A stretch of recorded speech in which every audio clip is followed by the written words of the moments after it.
live on YouTube or Twitch? Oh, cool. Just warning you, we are audible.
Kind of just dragged into this world.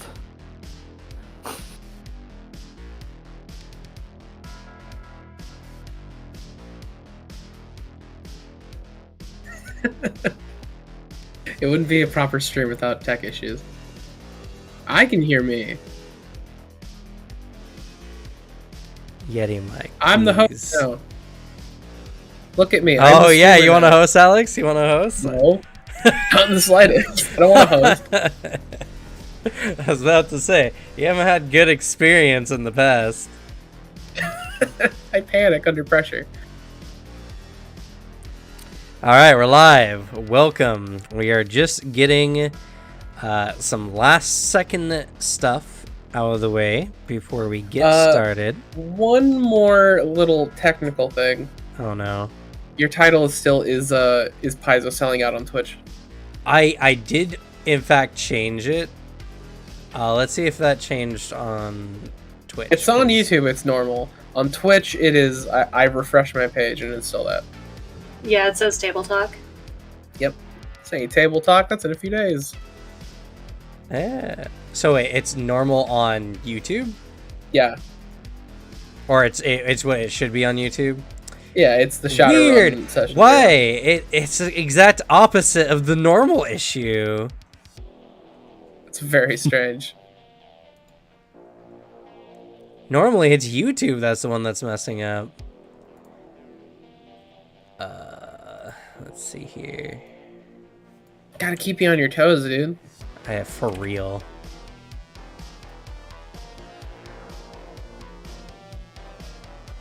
Oh, it didn't go through because Twitch has a compliance issue with the word junkies. Ah, I see. Just put an asterisk there. I'm just gonna turn to junkies. There you go. Fair enough. Yeah, just misspell it. Who cares? Some people do. Well, I can sympathize with that, but I can't. Misspell. well, we already know you're a worse person than I.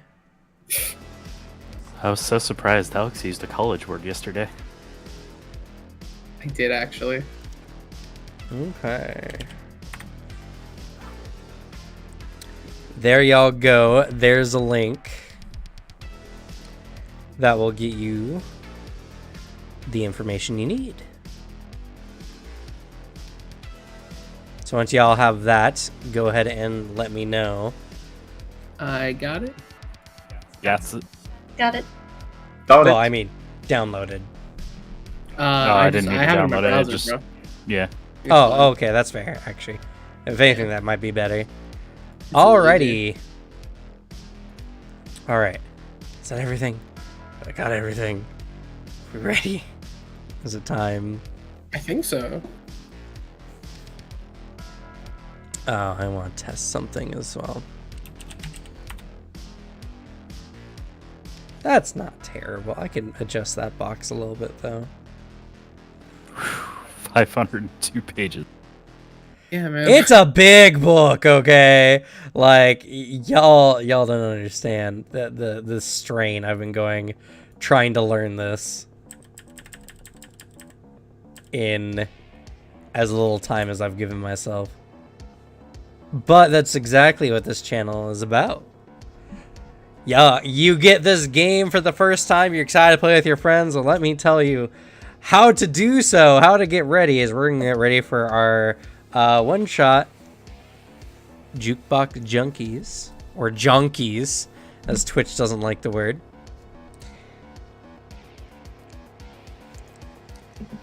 So, first and foremost, this stream would be nothing without the stars.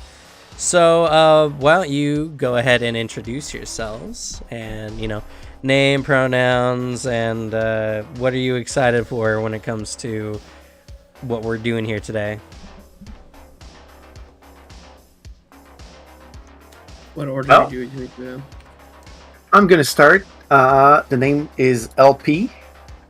Really excited to be here. Actually, it was a I won't say dream, but it was a goal of mine to start actually being more active on Twitch and streams for games, because I do watch a lot of those. What I'm really excited about is getting back into Shadowrun. The last time I played was in high school. I don't want to date myself, but it was the late 90s. So I'm really excited for that game. Nice. Alex, you're next. Shit, alright. Hello, I'm Alex or Glue Boy. Either's fine. He, him. I'm excited to get cool robot bits and have shoot a bunch of other people with cool robot bits. I'm going to make an absolute wildly augmented person because that sounds wild as fuck.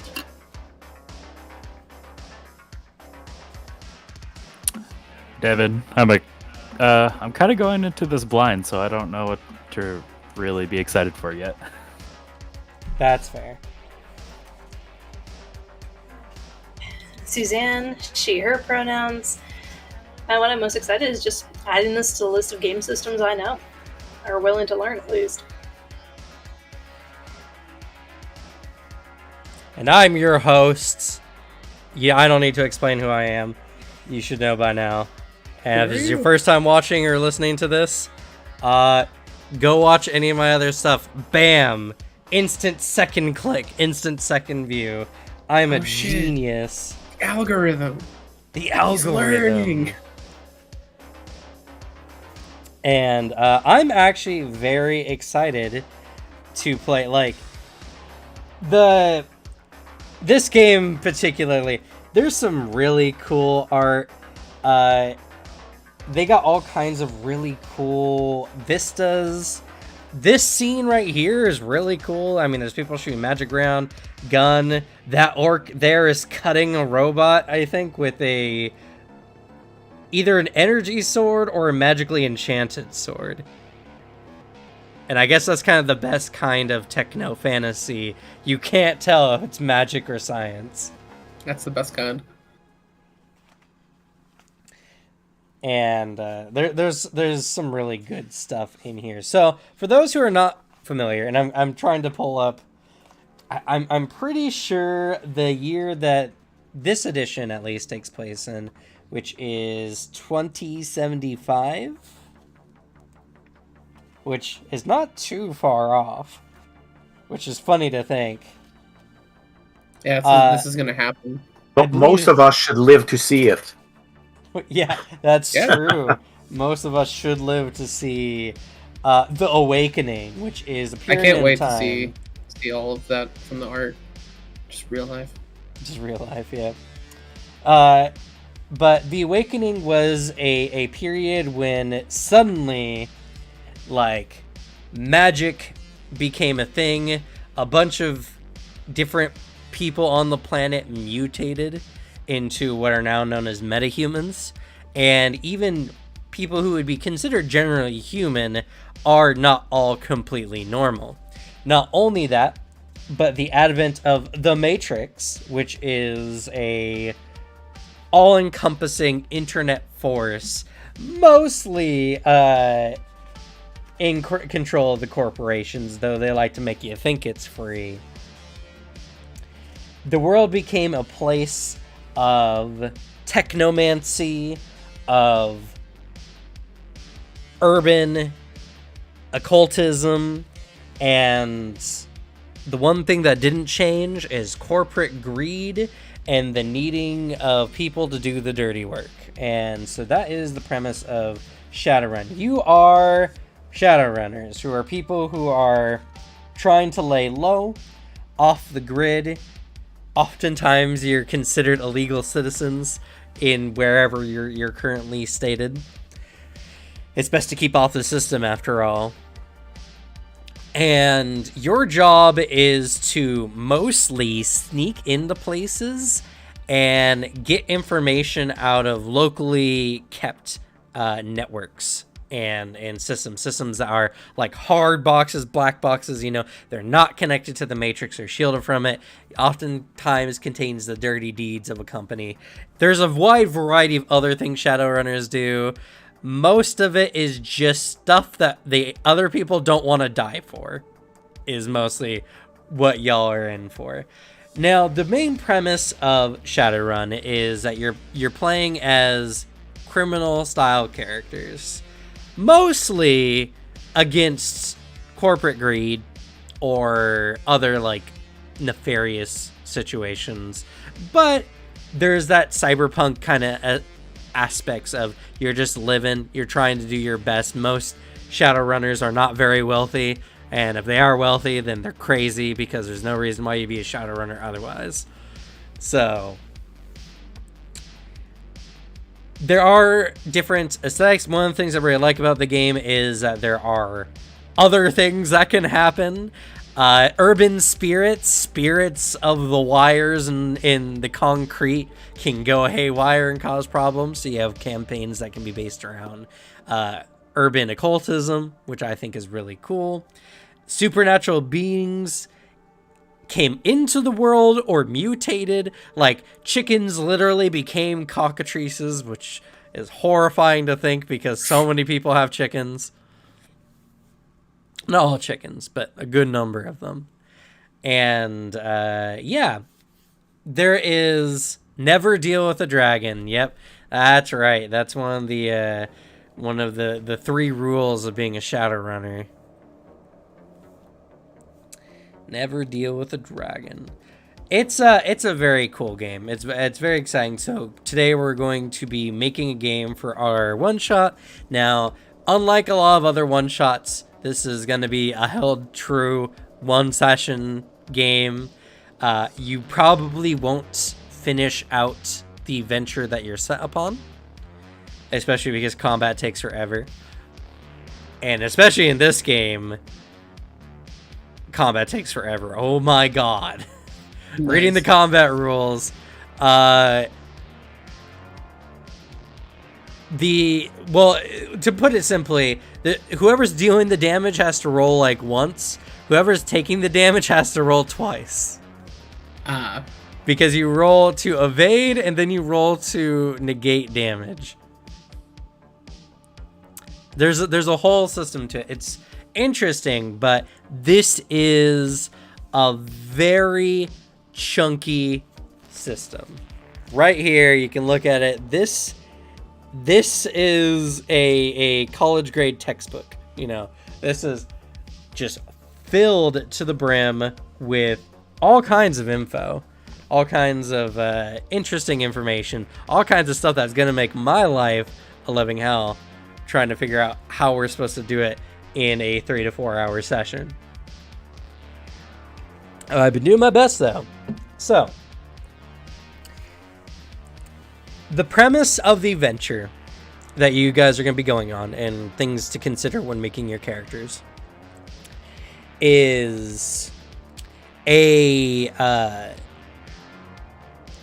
prosthetic processing plant that makes a lot of the main components of, like, you know, limbs, prosthetic limbs, legs, all that kind of stuff. Mostly they just make the shells and everything. It's not a big corporation, but it's a plant specifically for making all the small bits that make everything work.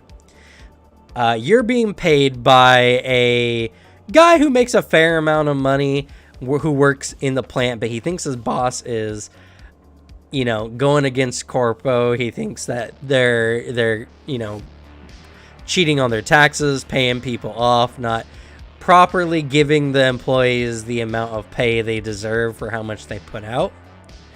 And not only that, but things seem to be getting worse as the production demands have been getting higher and higher, especially with all the chaos going in the world, as we're going to be playing in Neo Tokyo, if that's relevant for your characters. Not going to be too relevant for the job, obviously. But you're to go in, you're to try to find any dirt on this individual and deliver it to the client. So, what I want all you to do, as during the process of making your characters here, y'all need to be discussing what roles you want to take in this heist. If you guys are going to be going in quiet or loud. And any fun interactions between characters. This is a short one. This is a short little stint, so you don't need to have very deep characters. Play things that you find are interesting. Come up with ideas that you think are fun. Don't be afraid to make whatever characters kind of strike your fancy. Honestly, this is the kind of game system I would 100% recommend that if you want to try out for yourself and your friends, play a one-shot or like a short adventure, like 1 to 5 sessions, and then make your actual characters that you want to go through in the game, because I think that's going to be I think you're not going to make good characters the first time through unless, of course, you guys follow online guides, which there are plenty of, especially for 5th edition. But, don't worry about it too much. I'm not going to make this a very hard endeavor, but I will be providing challenges. My objective in everything is to get the most out of showing off Shadowrun as possible. So that might mean dipping into some VR or augmented reality. That might mean communing with urban spirits, or that might mean sassy talking drones. So with that, we're gonna go to the character sheets, which I will provide to each of you, which I have not made yet because I'm bad. And I can't do it on that screen. 1 second.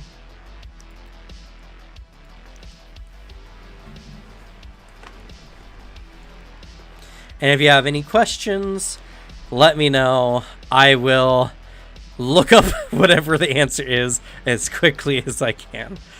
Luckily, it seems like we have a decent amount of Shadowrun experts in our community.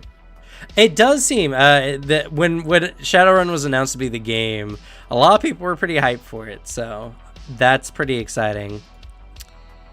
All right. I had some very nice people explain some of the rules to me in our general chat, or at least some of the cool shit I could do. I really like the character idea of the one who's like too hot to get hurt. That's really funny. No, you can't shoot me in the face. Look how hot I am.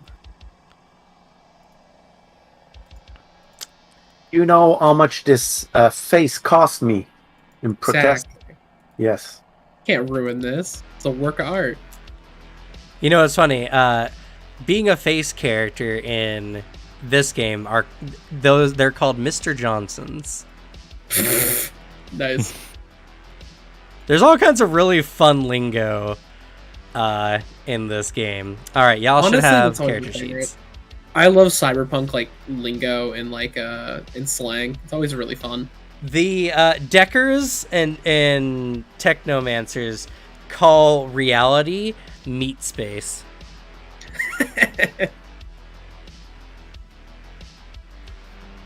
Well, it's a pleasure to meet you in the meat. Yeah, emphasis on the meat. Yeah. Well, and one other thing too is like this system. If you're a furry, man, you're living the life, because you can augment your AR persona with whatever kind of like, you can make it look like whatever. So other people in AR will see you as you made your avatar essentially in real time. So you can just see a perfectly like normal looking businessman, but you put your AR on and they're like some flamboyant skunk.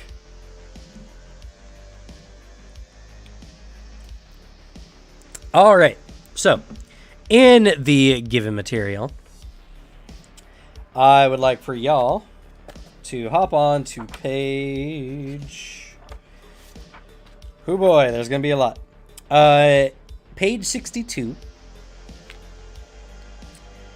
where it starts. Honestly, you're going to probably want to be on page like 64 or 65, as that's where the actual character creation part starts.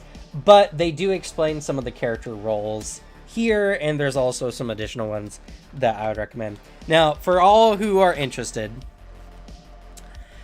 the game itself we're just playing with the core book of 5th edition right now. I do not have the personal bandwidth to start looking into other books or financial stability to start looking up into other books. And as a major, or as someone trying to be a major, component of the community, I will refuse to pirate any information that's not already available on the internet, which most companies don't do. Lancer and Pathfinder 2e are a little bit of exceptions to those rules. But there's the face. I mean, this is a pretty standard one. I think everyone here is familiar enough with tabletop to understand what the face position is. Your job is to get info and sweet talk the guards, and sometimes scare someone so bad that they won't go talking to Corpo about you. So, spellcasters, your main objective is to cast spells for damage or for utility. Whatever it is, you're just the magic person. One thing I will mention specifically that's very, very handy in this game specifically is astral projection. Now, you have to be a full-on magician in order to use astral projection, but when you astral project, you become immaterial, but the world kind of remains in this kind of hazy area. Other living things kind of show up with auras about, but one of the benefits to this, and why it's very good for Shadowrunners to have someone who can astrally project, is you can walk into a facility and scout out at least the people, the physicalness, where certain things might be, as long as you're not expecting them to have any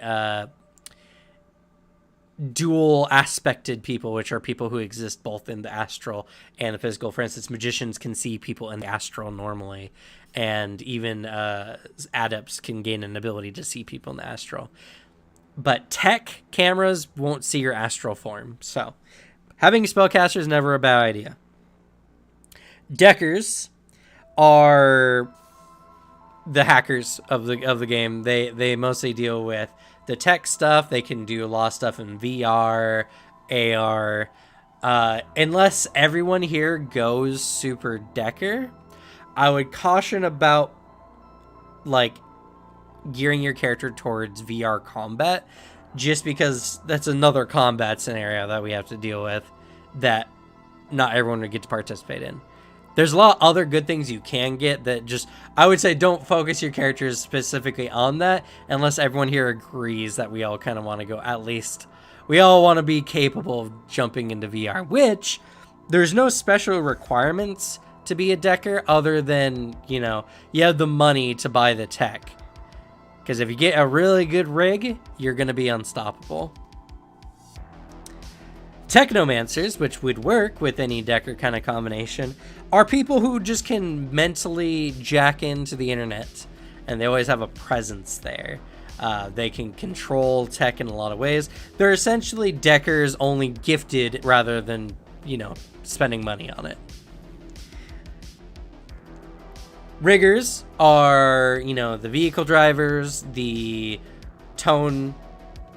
drone-based characters. They have a wide variety of utility they can bring. Given how you guys may try to enter or exit the scene, having a vehicle may or may not be useful. Just something to consider with how you guys approach the situation. In Street Samurai, augments, super powerful combat-based characters. Pretty standard fare, honestly. Your job is to go in and lay on the hurt, and you have the augments to back it up. So, other things to mention about character creation that are going to be important. Essence. Every person has an essence limit. Essence is kind of like your character's humanness in a sense. And once you spend all your essence, you can no longer add any augments to your character. You're fully kitted out. The more or the less essence you have, the more untrustworthy or uncanny your character appears, making them easy to identify, and more likely that some of the cops might think that something's going up, because, you know, most people don't get super augmented unless they're doing it for a reason. Something to keep in mind. Not only that, but the less essence you have, the less magic capability you will have as well. So the two forces kind of cancel each other out in some respects. Beyond that, this game system has a lot of stuff that's just interconnected. Your initiative is going to be based on your character's reaction and intuition, for instance. So that's going to be very important. And not only that, but high initiative in this game system can actually allow your character to act more in combat. Because whenever you take a combat turn, you roll your initiative. And if your initiative does not change, at the end of the first initiative pass, what it's called, you subtract 10 from everyone's scores. And the characters who still have a score remaining after that get to act again. So, if you want to act a lot in combat, especially if you're a melee-based character, you're probably going to want to invest in having a really good reaction and really good intuition. But beyond that, let's go ahead and describe the first complicated table in the game. So, on page 65, there is what's called the priority table. When you are making your character, you got to set your priorities. You got to determine what you want. Your meta type, your attributes, your magic resonance, skills, and resources available are based on your priorities. Now, you're going to rate each of these on a to E scale. A being that is your character's focus, E being your character could care less. You can't select even some types of metahumans with a too low a priority. For instance, if you pick a priority of C or less for your meta type, you cannot play a troll.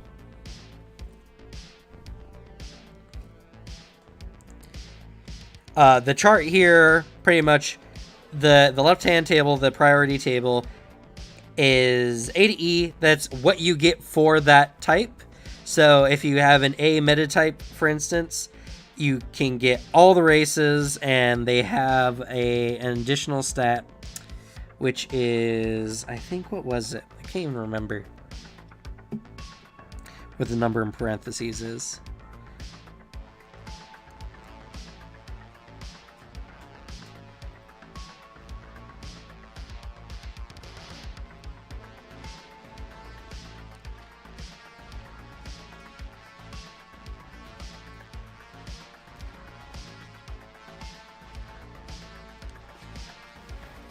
And also, what the meta types give you is found on the next page as well.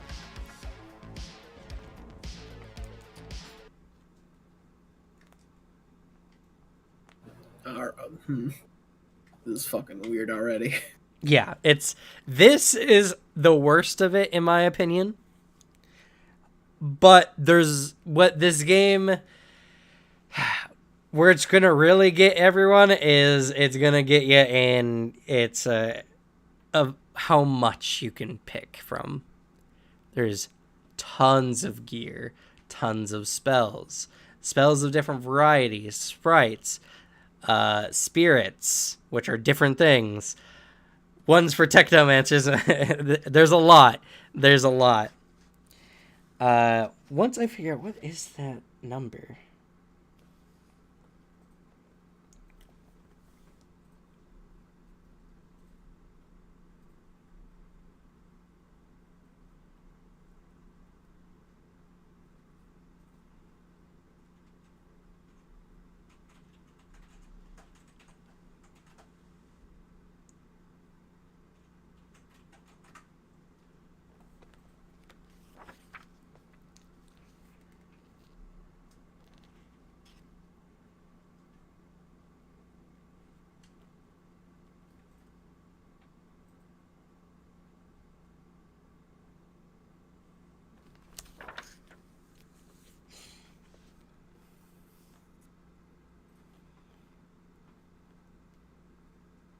All right, chat. What meta type will let me shoot better? That's the important question here. I think that might be one that's going to add to your agility or reaction. Probably. They usually go. And lots of your, I think, from what I recall, your cyberware are going to help. Like you can have some kind of implant that connects your hand to your gun, to your brain, and that's going to help you shoot better. So I know for a fact I'm going to have an incredibly low essence because I'm going to get every cybernetic I can.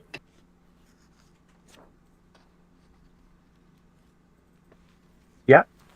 I mean, in general, I really like cybernetic augmentations. I think that's like one of the coolest things of cyberpunk settings. So like, yeah, I'm gonna be like super over. Everyone's gonna know like, ah, shit.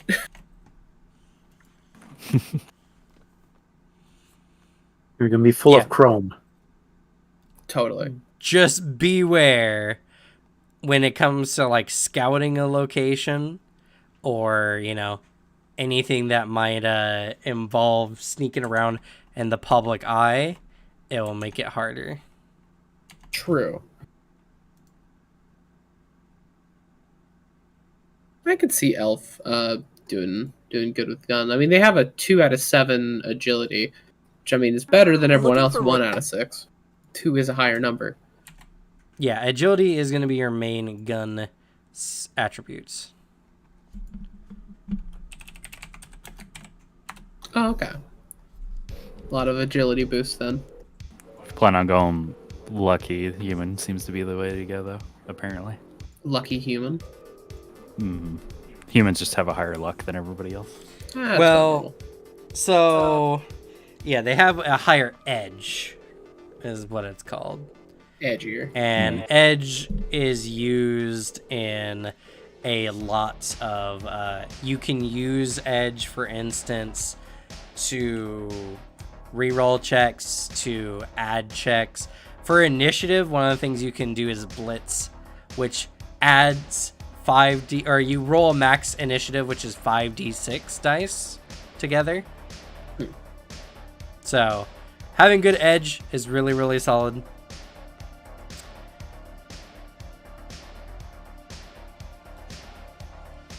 It's like hero points as the stats. Yeah, it's essentially what it is. You can also burn edge permanently for certain benefits as well.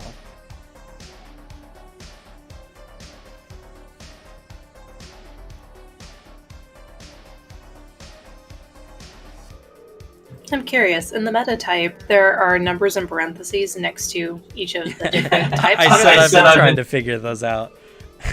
I don't know what those are yet. It doesn't say in plain text. No, it's hidden.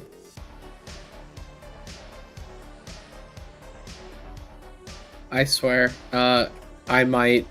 Let's see. If I play like just a regular gunslinger, I might be a little more subtle with it. But on the other hand, I kind of want to play like that giant, just moving like weapons arsenal that is that one villain from the Cyberpunk, like 2077.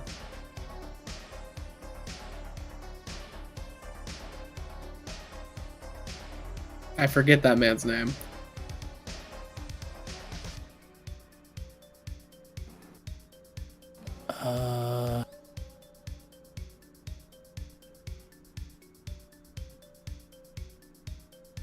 But also, I'll shift it. If all of you are going to go more subtle characters, I'm not going to make a character to ruin that. No worries. Yeah.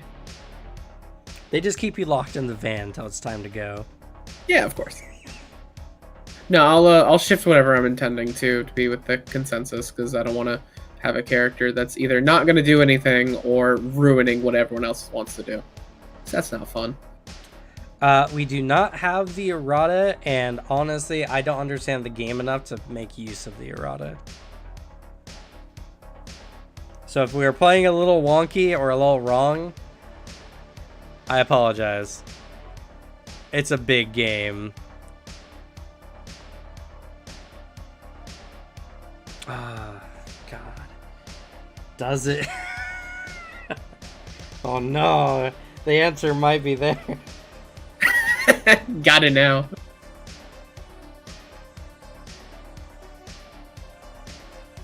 The forward of the gonna book lie. is like, all right, listen, we messed up. Real sorry.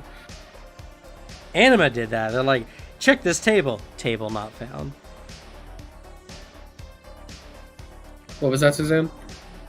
I think I'm looking at Technomancer primarily. It looks really fun. Pretty cool. And I'm probably going to go with a caster, Okay. not the Technomancer, though. I'll leave that roll up. It's I okay. might I go- might make it a troll. I might make a rigger. Sounds fun. Okay, so they don't. I found it finally. They write it like they had mentioned it earlier, but that is a lie. So, what that number represents is special attribute points. And special attribute points can be spent entirely on Edge if a player chooses not to play a magic user or a technomancer, or they may split these points as they see fit between their Edge and magic or resonance attribute ratings if the player so chooses. Mm-hmm.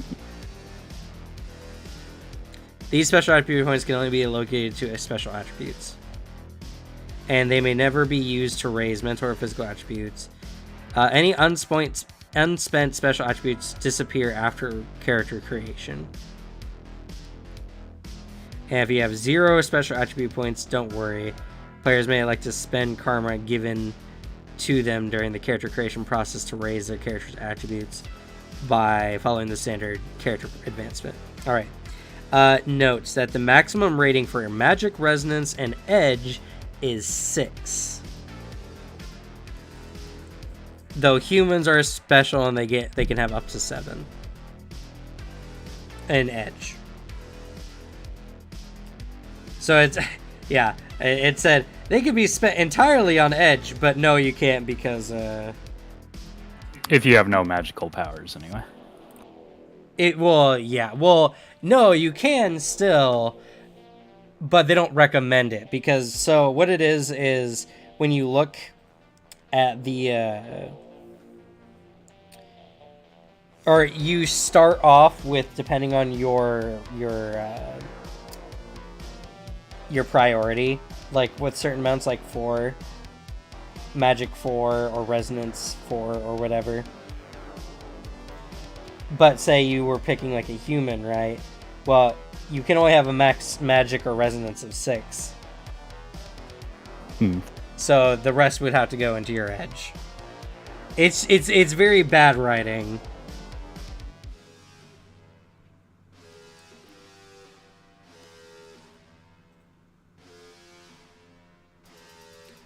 Yeah. Or is that the max you can have and you only start with 1?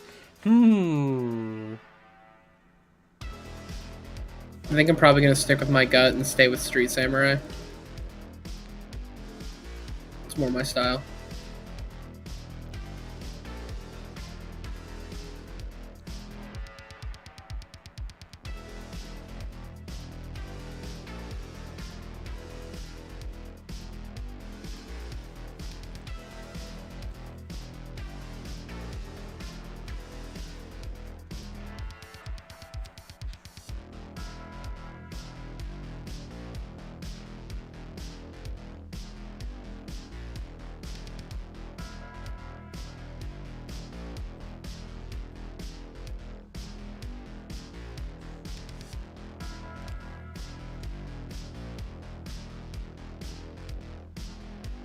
Oh, okay.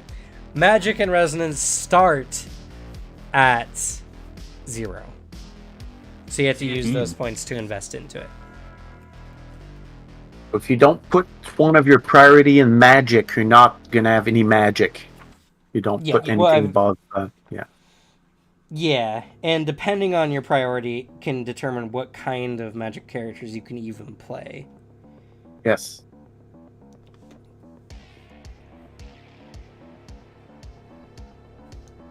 Because you can't even be a Technomancer if you have a D or lower priority.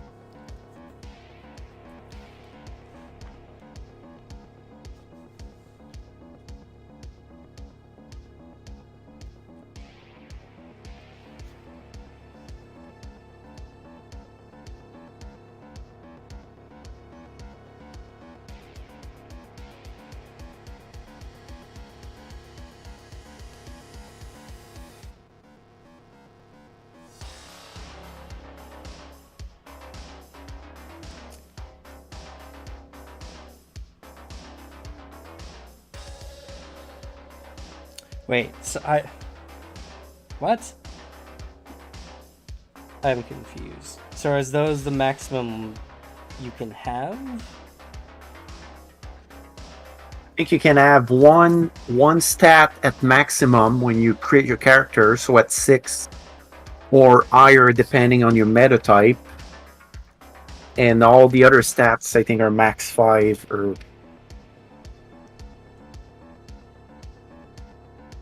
I'm only going by what Chummer's telling me. It does look like a few have higher maxes than others.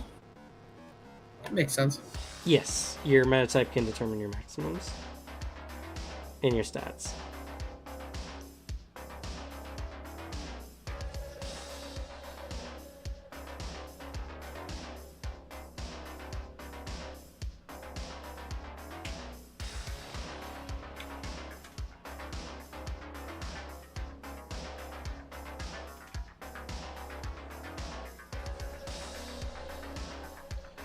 You know, and what really sucks is they give an example for like a lot of the character stuff, but not necessarily in certain areas for certain things.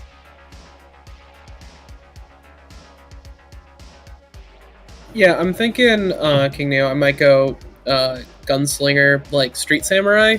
I think the biggest selling point, honestly, is that it looks like Street Samurai just get more augmentations. I really want to mess around with that system a lot.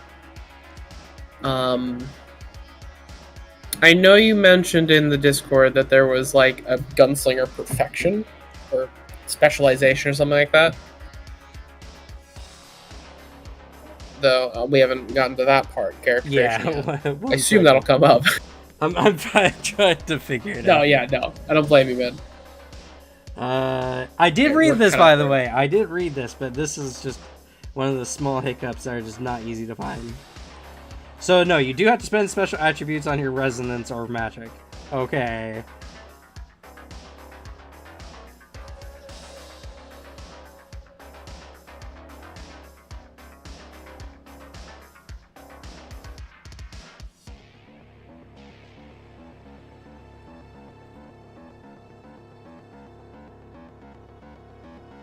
Okay, so the resonance or magic rating is how high you can invest in, barring other things. The special attribute points you get are used to fill those out, which makes sense. Okay, because even human priority A would still get at max 4 points into their magic, and they start with 2 edge, so they can put the rest 5 points into edge, so they'd be maxed out. Okay, that has been found. That has been sought. So yeah, you pick your priorities, and so they recommend that as you go through each part, you pick. So first you pick your meta type. I choose A. I know you wanted to play a troll, so. Are you also going Technomancer, or are you just going... Oh, Rigor. Well, yeah, but you can do rigor stuff with Technomancy as well. Probably not going to do much magic. I'm going to keep it simple. Okay.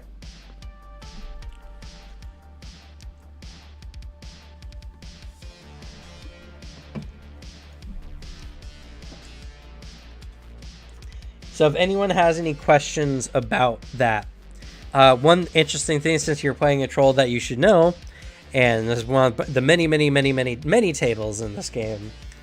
For any site-based penalties to shooting or whatever that might come up, your thermographic vision reduces the penalty by 1 step. Oh, that's pretty cool. Yeah, they see everything with a low level like heat detection. Neat.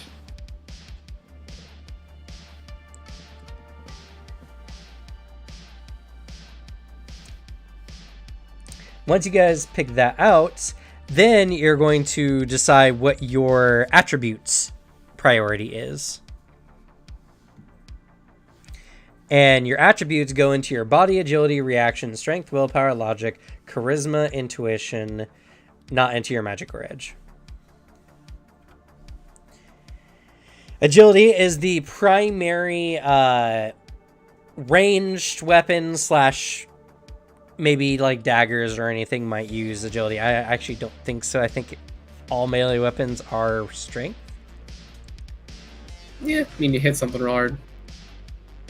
But anything that involves, running around, being fast, being, quick-handed is going to be based on your agility. And you can actually tab over to the skills tab on your character sheet, and you get to see all the skills as well as what stats they stem from. So running is actually based on strength, coincidentally. Which running is a skill you use if you want to make your character go faster by taking the sprint action.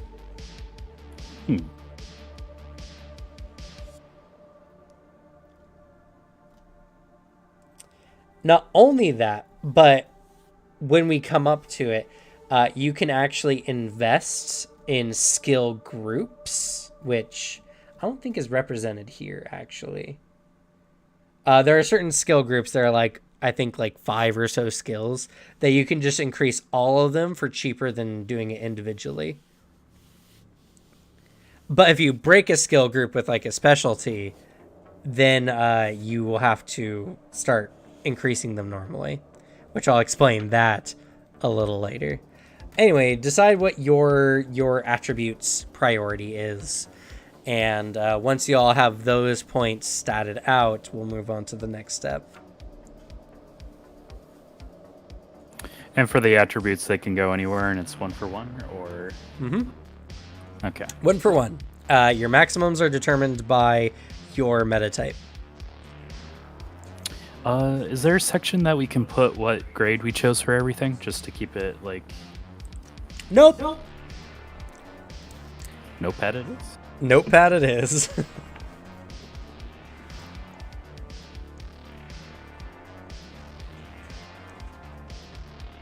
So, okay. I think I might be playing an elf. Okay. So if I pick priority level A, an elf, what does that get me? So if you pick priority A and elf, you would get 8 points. I don't think you would need that many because you're not investing in magic, are you, at all? No. I would like to get a lot of augmentations. And yeah, that's determined by your essence, which all characters start with 6. So okay. So you would just be looking to fill out your edge. Okay. Honestly, you could go B or even C. Edge is good. Having a lot of edge is good. If you went with B, you would just be losing 1 point. That's fair. So it might be better for me, Street Samurai Elf, going C. I would say C would probably be better because you could put those. You could put a higher priority to resources, which you're gonna need for your augments, because they're expensive as heck, or your skills, because those are gonna be also very good. Okay. So I'll pick C then.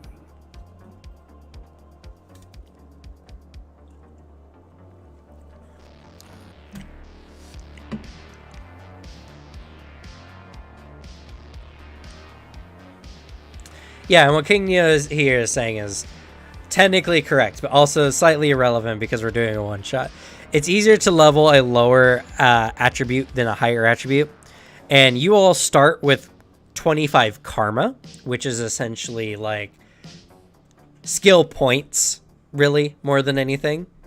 And so it's easier to round your character out using your karma and use a lot of your initial investments into stats that you plan on using. Yeah.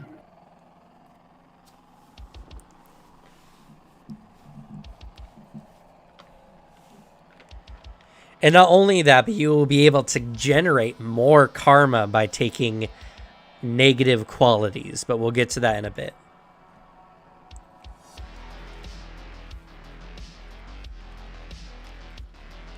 I think I'll go with a priority A Orc Technomancer. You're going Orc Technomancer? Yep. Okay.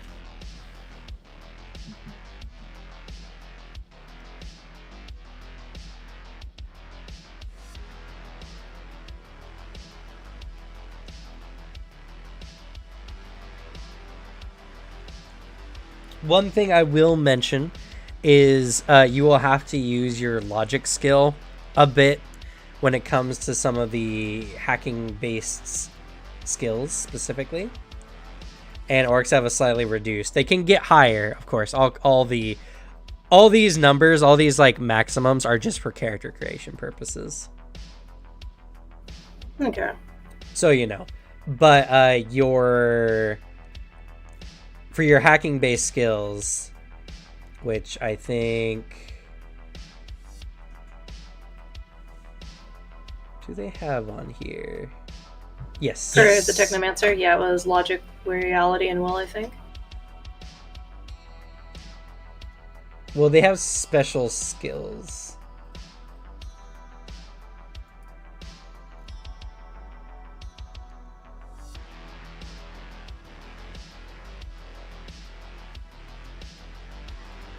I'll have to look this up because it's not shown on here.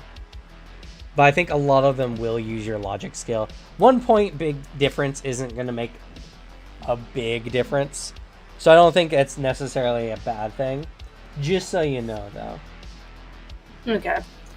So Okay. logic's pretty important for a rigger, is what you were saying?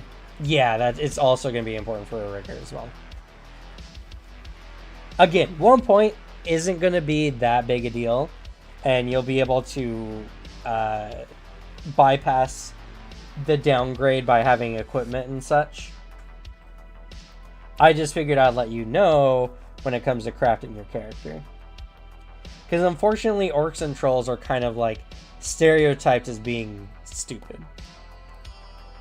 And while not all of them are, and while you could hit a lot of the same maximums that other races or meta types can, starting out you'll be slightly handicapped. So I'm looking at the character sheet under the skills tab, and every skill has a -1 in there. Is that like a... Yes, and what that is based on is you're untrained in that skill currently by the character sheet here. When you actually add to the rating, it will fix that. Perfect. All right. Yeah. Because if you attempt a skill check when you're untrained, it's technically called defaulting, and you'll roll one less die, typically from an attribute. All right.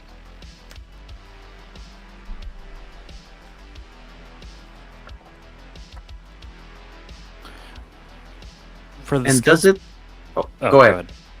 I was just wondering what the number then slash number for the skills is. Number then slash number for the skills in the book or on the character sheet? On the table. Like it has, if you were to do a priority A, it's 46/10. The other one is 36/5, 28/2, so on and so forth. I will look that up. What was your question, LP? Well, it's about the character sheet. Does it autosave? Yes.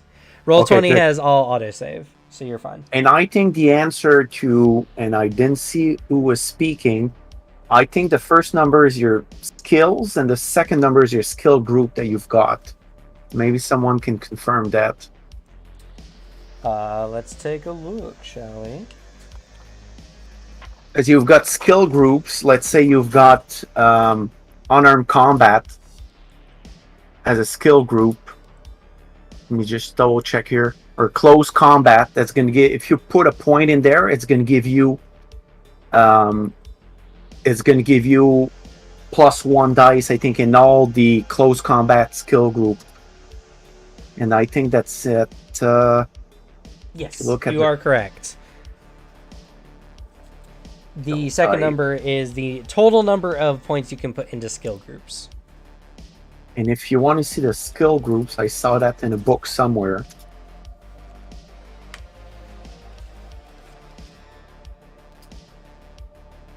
I lost it.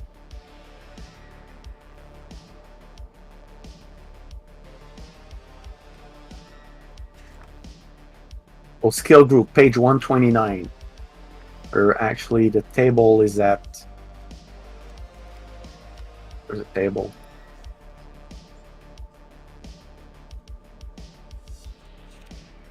You're really close, because I remember seeing it here.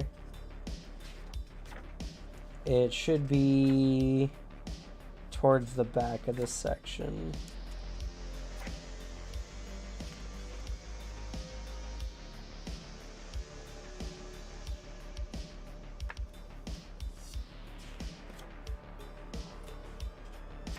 Okay, I think I got my stats good, my attributes good.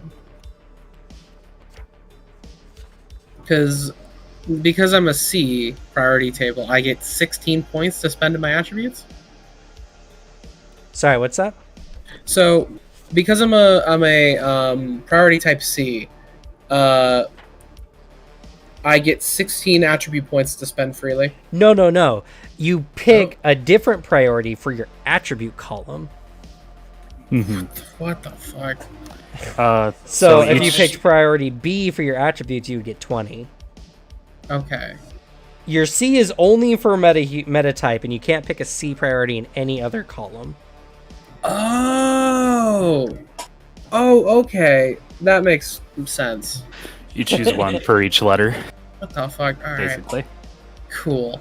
Yeah, this game, by the way, this game has so much ish in it that they come up with anagrams for all the different tables, and like, oh, remember, for combat, use data. Damage, attack, defense, armor, something like that. I can't Okay. remember, but they do that all the time for lots of things.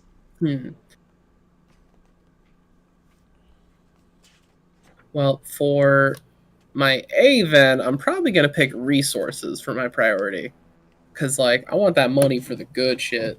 It's probably going to be a wise decision. You want to buy all the cyberware and the best weapons. Exactly. And would it be a good idea as a street samurai to make my magic or resonance an E tier? That's very typical. Cool. I don't like magic. All right, skill groups, page 153. The table there. 153. You found it. Oh, if you're going zero magic, you can throw all of your special points into edge. Then. Dope. It's probably Yes, that is it. Page 153 is where you find skill groups. So, the number on the right column doesn't mean you have 10 points for skill groups. That's your limit you can invest in your skill groups out of the total, which is the left number. Okay. So if you have an A priority in your skills, you'd have 46 total skill points, and up to 10 of those could be invested in skill groups. When you invest in that skill group, you get between 3 and 5 skills, all leveled up by how much you invest. And with your initial stat points, I do believe they're 1-for-1 for skill groups. Let me double check. I know when you spend karma, you're going to have to spend a much higher number to increase a whole skill group. but I think with your initial spread, your what you put into a skill group is 1-for-1, which makes them very, very good.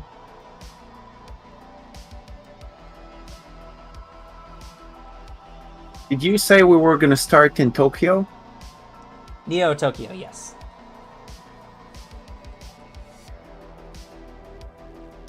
What That would about explain the Yenny. Neo Seattle? Because that is a thing. It's called Emerald City. Is this what it's called? True. We We could. could. You get rained on in like All full the time. immersion. Yeah, because it is what happens there. Okay, this. I'm having trouble picking my priority table now. There's a lot of good things, and you don't know what to give up. Yeah, because the skills, I assume it's like the number after it is the stuff I can put in my edge, right?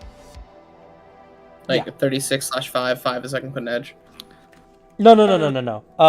Your edge comes from what you have next to your meta type. Oh, okay. So the parentheses number. Oh, okay. Cool. Yeah, and you start with 1 automatically, so you could have 4 edge. Mm-hmm.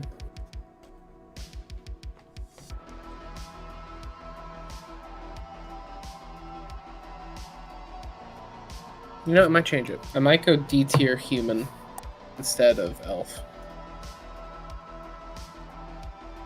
Oh, well. No. You're gonna want No. some edge. I think you're right. Plus, you can put your D in. Yeah, D tier human, and then I can go up to like E tier magic. If you kept C tier elf, you could honestly put your skills into D tier. You're losing 6 points, but you can buy more with karma. Oh, And fair. most of your stuff's gonna be probably focused on your, unless you want to do more skill based checks. Probably not. I probably just have a few that I'm good at, So like physical stuff. So that would be my recommendation. okay. Because you're going to want your attributes to be kind of on the higher side and your resources to be on the kind of higher side. Mm-hmm. Because you're going to be using those a lot. Yeah. Oh, is there a problem with meta types in Japan? I honestly don't know. Unfortunately, I was more worried about rules than it doesn't matter. If Emerald City is better, we'll be there. We're not running a long campaign. Let's rob the Space Needle. Rob the Space Needle. Yeah, they got all the good shit up there. That's why they built it so high. Hope you're not playing a character with a fear of heights. Nope. He is allergic to cats, though.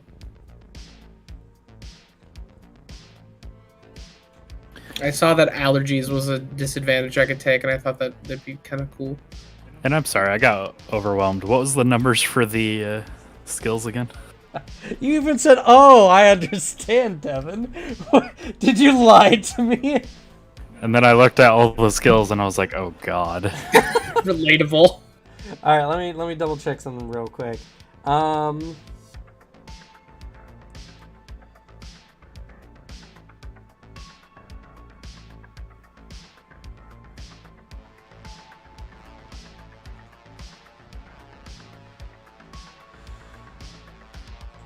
Oh, okay. So no, I was wrong.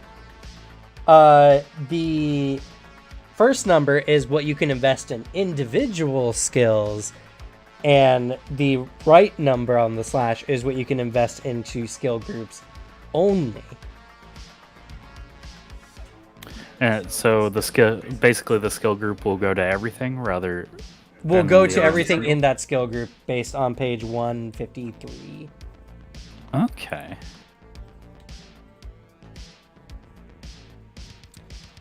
That's confusing, but I got it eventually because you had to read the whole paragraph. Also, something you all should know is that with your individual skill points, with your individual skill points, you can buy a specialization, which costs 1 skill, 1 for 1. And specializations add on to the skill in question. So, for instance, one big one and one very important one is for combat characters. If you're using, say, blades, for instance, you could have a sword specialization and increase it even higher.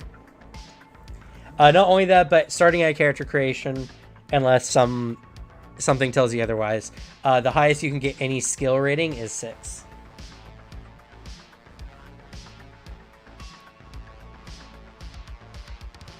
And if you have technomancy or magic, you can invest in those skills, or resonance skills or magical skills can only be invested in by characters who have those proficiencies.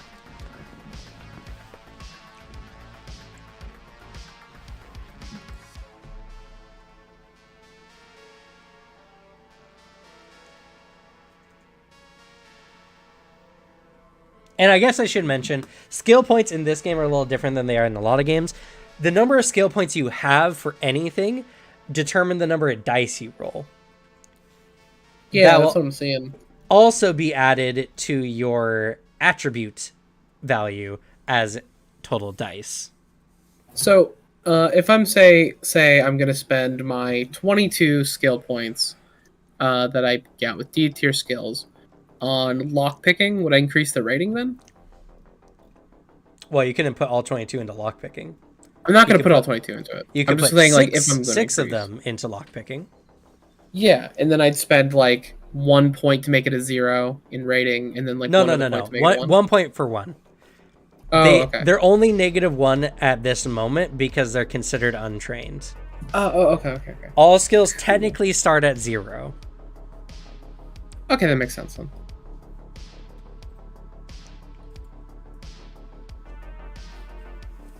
Just going through picking these. No worries. What do we need? I actually have a not bad charisma. Anyone here planning on playing a face character at all? Nope. All yours. Yeah. My character is gonna have high charisma, but he won't be the face. He's just pretty. Fair enough, I guess. You'll probably need to talk people out of arresting you for your augments anyway, so might not be bad. Yeah. Yeah. True. Yeah. Well, looks Fair, like actually. you can get license for all your weapons and your mods and your augments and all that. Yeah, there are certain things that allow you to do so, with some caveats. We'll get to that. It sounds like skills is the next thing everyone wants to jump to anyway, so we'll do skills next. Even though that's not what's next in the book, but we want to do qualities last anyway. That's fair. I also chose E for that grid, so I have nothing.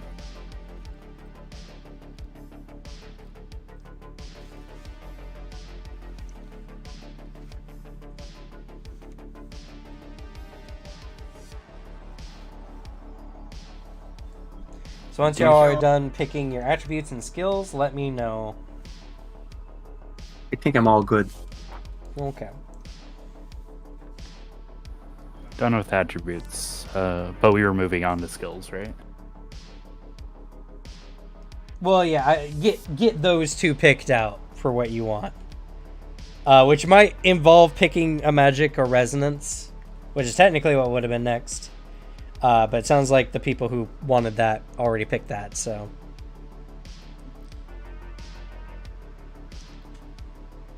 I am sorry to say that I am falling behind and lagging. I am trying to follow along and reading the book at the same time, and I'm just getting more and more lost. Fair. Okay. That's fine. Let's step back then. Let's get everyone done with attributes. Let's not worry about anything else until everyone is done with attributes. LP, you probably you sound like you got your feet under you. Yeah. You might want to hop to the back of the book and start looking at the spells. Yeah. Because there's a lot. Yeah. And it's all thanks to Chummer. I created my character there and just transcribed everything on. Nice. Yeah, I've heard Chummer's really good. I've heard it it not only is it like kind of helpful for all that, but it also will keep track of a lot of your inventory stuff, because this game is very inventory intensive. Smelf the elf. No, Or Smelf the Felf. Felf. That's a temporary name. It's not my character's going to be named. Also, not my name. That's a reference to Wayne Radio TV. But yeah, I put a bunch of points into pistol. Yeah. Honestly, if we were running anything a little bit longer term, I would probably recommend Chummer. I honestly don't think it's going to be that necessary. Yeah, not for one shot. But if anyone does, it's been vouched already in chat and by LP here that it does help, so.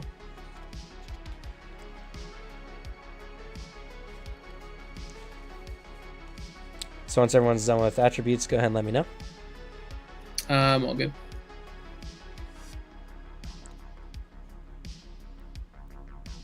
And if you have any questions or would like recommendations, I'm free to answer.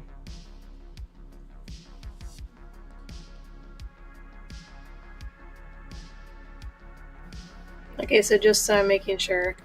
I'm picking priority B for Technomancer, so I need a minimum resonance 4. If I'm reading that correctly? Yes. Okay. And you'll start at 0, so you'll use whatever your meta type priority. If you have points, which I hope you would, you're probably going to want to invest into your resonance.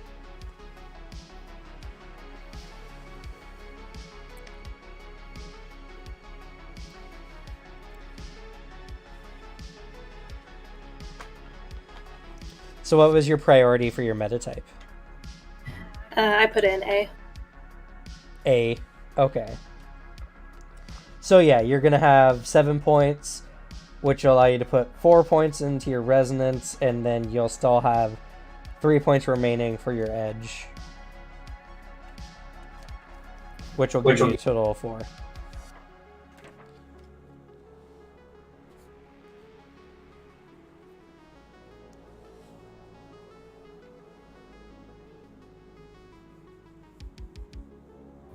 I am probably blind as hell. Where is resonance on this character sheet?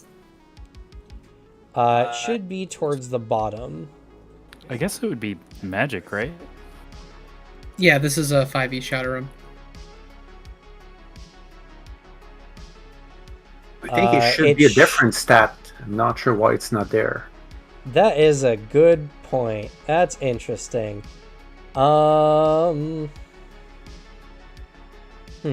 Put it into your magic. And we'll just have to understand that it's actually resonance. Okay. Interesting. I was told this sheet was pretty good. Maybe there's an option somewhere.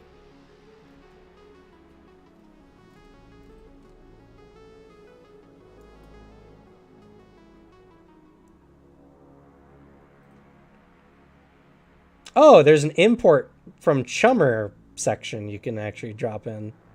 Yeah, I tried it, and it gives me an error message, and there's no guide I could find.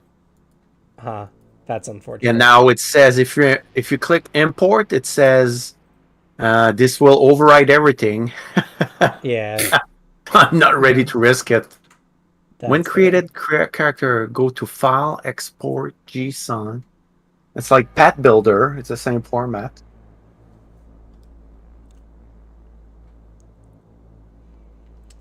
Yeah, weird. There's just no resonance. Export. It's right there. Oh crap! Am I gonna try it? That's, I think I've entered everything, but I don't know. Could have missed something. Who knows? I'm not taking a chance. Yeah, that's really weird. Magic should be... There should be an additional one for resonance.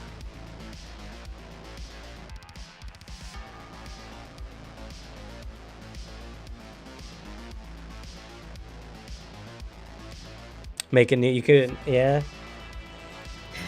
Yeah, now that I've got that sorted out, I'm not as confused, hopefully, for now. We'll see where that goes for the rest of it.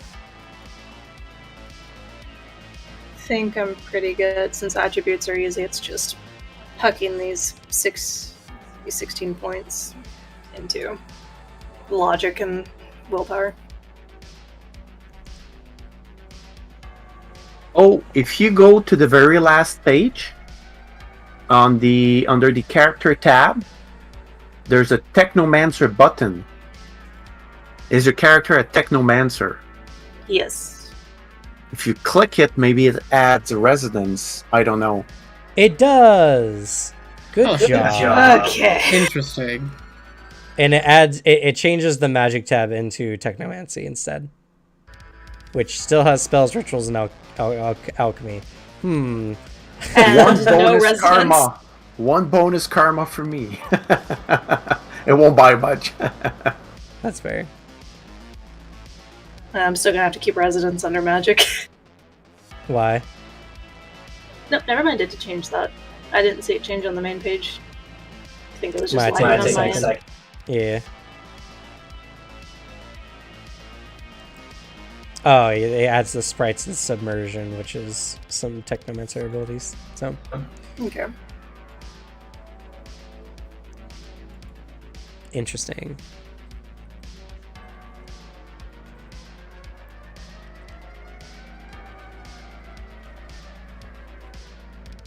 I don't know if the Technomancer is new to that edition, but I never heard about it before. No, it's not new. I think it's been ever since 4th edition. Okay.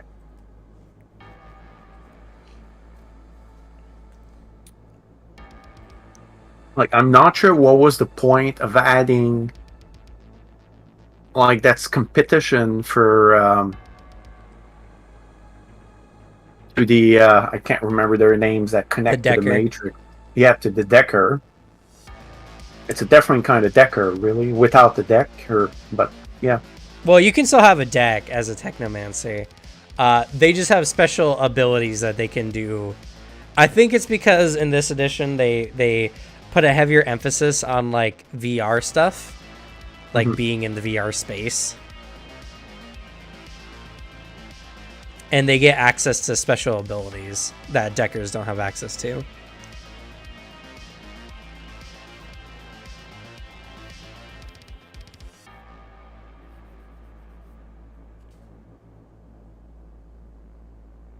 We all done with attributes? Yep. Still picking Devin? No, my attributes have been done. I'm looking over the skills thing and trying to figure out how it works on the sheet itself. Because like I've been adding like a point to something to see if it changes anything with like the rating, and it hasn't been. You should be able to just change the rating. Yes, and that changes the dice. Yeah, you just change the rating. Okay. So skills, pick your skill priority. And if you are picking one that does not have 0 in the right section, that you can add to those points. You can be added only to skill groups. And on page 153, you'll find all the skill groups and what skills they would increase. 1 point from that right column number will increase all those ratings by 1 for 1.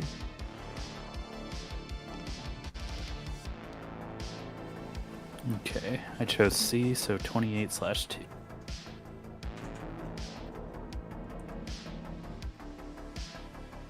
Cracking is one I'm going to definitely recommend for our Technomancer. I think also you're going to want to invest in your specifically the Technomancer skills or resonance skills, which are towards the bottom of that, the compiling, decompiling, and registering skills. Okay. And what those do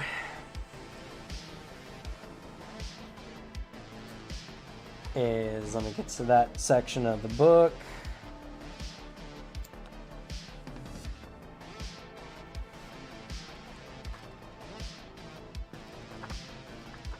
I failed my con check.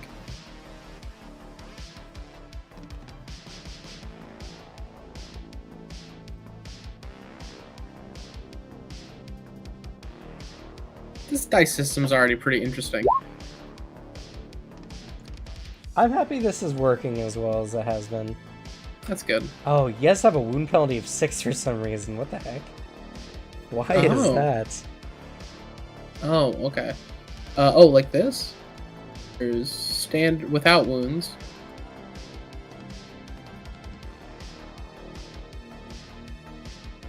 I don't know.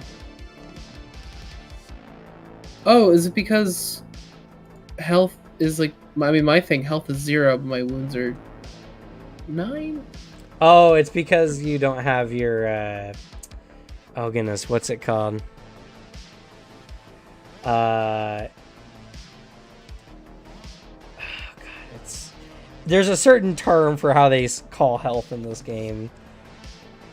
Oh my goodness. It's a really weird one, too. Your monitor? Something monitor. Let's see. Because I can see it definitely being, like, it's max HP but not current. That would make sense. Yeah. Yeah. Is- I'll dick around. Damage track. Physical damage track. Yeah, it seems like it's just set. That was like how the sheet said it. Yeah. That might be derived from Oh. your. Oh, Yeah. wound There it is. population It's modifier? your wounds for damage track. It says 10 wounds, it looks like. Huh. Let me try something real quick here. I'll delete it and try rolling. Let's see. So it was a 9.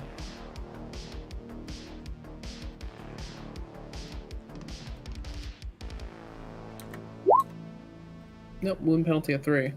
It adjusted it though. It did. Interesting. interesting.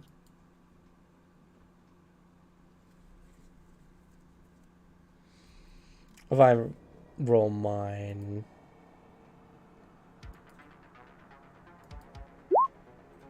Same. Oh, I didn't adjust my stun. Stun also applies to your wound penalties. Oh.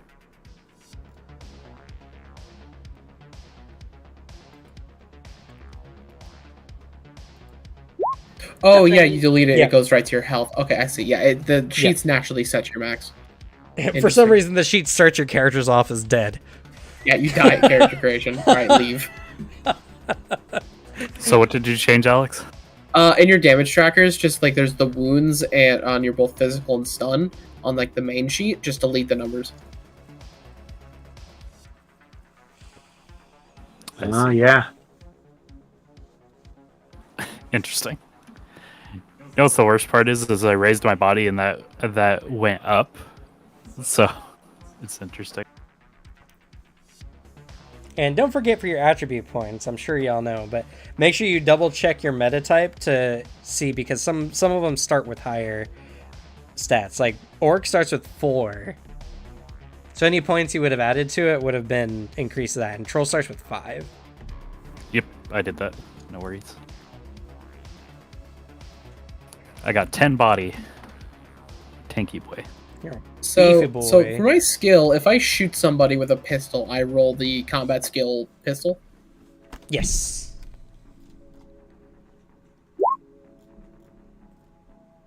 Okay.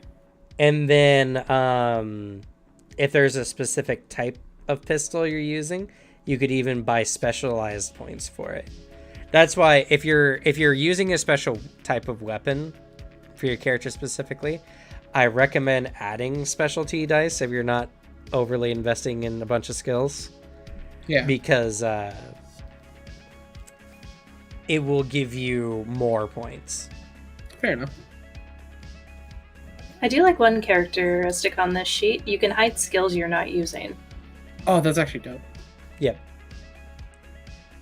Do so after you've invested your initial skill points. But don't forget, we also will have some additional points that you could even put into your skills a little later.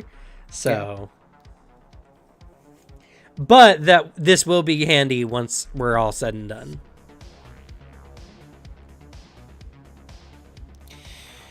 So when we're all done with skills, let me know. So where am I inputting my skill points? Is it under bonus, limit mod, Rating. Rating. Okay.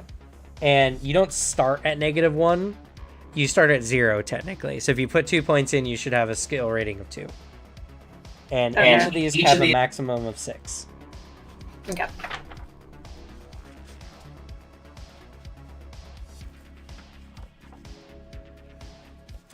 And I gotta find out what your 3 Technomancer skills do real quick. Oh god, swimming's a skill. Oh no. Don't drown. I'm guessing from the sounds of it, we're all planning to do a sneak kind of going. I could. I put some points in it, but if we want to go loud, I can get rid of them. Yeah, because I'm holding off putting some points into sneak as well, if that's what we plan on doing. I mean, it's up to y'all. Well, now's the time to talk about it then. What do y'all feeling? What are your character ideas? Combat, pistolero, lots, or just like, I guess just mainly combat, style stuff, and then like being able to chat with people. Because I just naturally have a good charisma with playing an elf.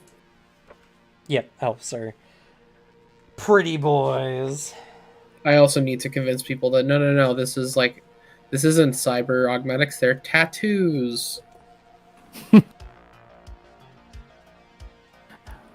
I'm going a sort of a soak tank support type character. I can also invest in stealth. It's no worries by me.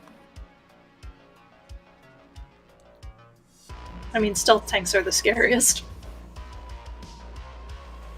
Fair. No one ever expects the ninja cavalry bear. I still can't believe in Baldur's Gate you had a better score as a shapeshifted druid bear versus the rogue in the party. That was so funny. Just breaking down that door, getting a surprise round on that guy was so funny. Did we even get a surprise round? Didn't you kill the person on the other side of the door? I nat 20'd him when I hit him. So he died. So for your resonance skills, by the way, this is interesting. Your compiling skill is your ability to like summon sprites and a variety of other kind of tasks. Decompiling is your ability to remove or banish sprites, enemy sprites, or to use certain types of sprites that you have, like courier sprites and fault sprites. And then registering is kind of how you hide your sprites on the matrix, so they look like legitimate programs. Okay. And we're not doing too much technical stuff. We're just getting information and getting now, pretty much. So registering wouldn't come up too much. No, that's not true. The information you have is probably found on a local system. You're going to not only have to go in, but you're going to have to decide whether you're going to take the box itself and have someone else get the information out of it, crack it as it's called, or download it on site and leave trying to be inconspicuous. Okay. LP, what are you thinking for your character, and what's your opinion on loud or quiet? I think we're going to be good with both. He's got options to be very loud, or options to be very quiet. So what kind of character are you going for? So it's going to be an elf, and he's going to be a magician. And basically, if you look at him, I put a picture where he looks a little bit younger than that. He looks like a teenager, like mid-teens, but he's smoking a cigar and drinking booze. So he's basically an elf, because elf they stopped aging at around mid-20s, early 30s, but he stopped aging like in the mid-teens instead. So he's actually 65 years old.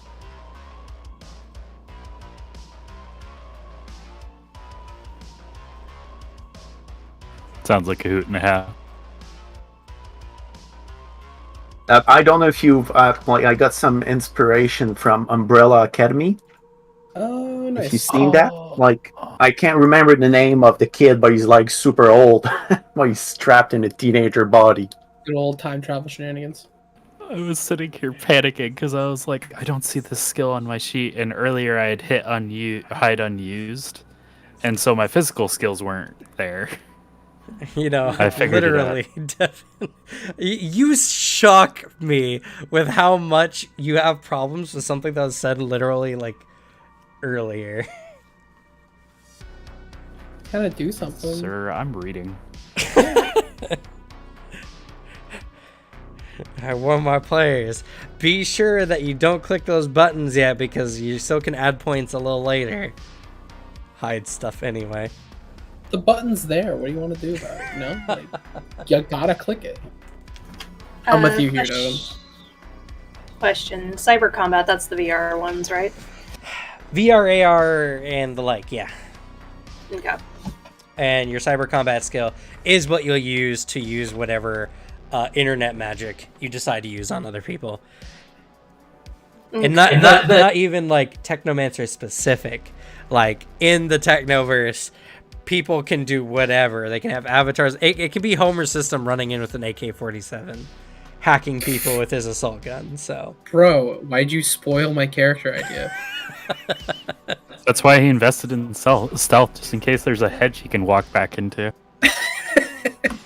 Bart Simpson, good sir. No, that was Homer. there's Homer. Bart. Oh, I thought you were talking about the movie scene. Never mind.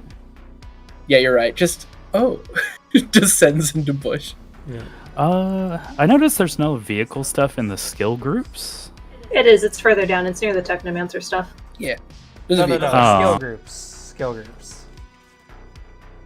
Or maybe Yes. they worded it Engineering. differently? That's just mechanic stuff. No, is there no driving in that?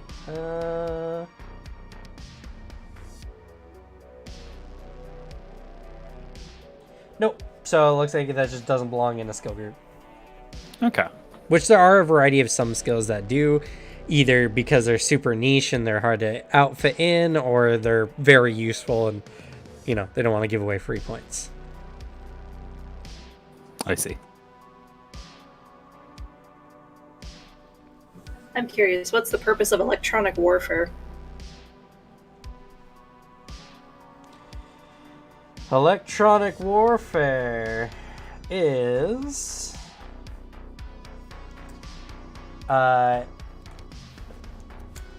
basis of military signals intelligence. It governs the encoding, disruption, and spoofing and decoding of communication systems, providing the user has the proper equipment. The skill can be used to manipulate or even take over the signal of an item's communication system. So, if you're trying to hack someone else's comms for whatever reason, or to intercept signals between hackers, you would use your electronic warfare skill. Okay.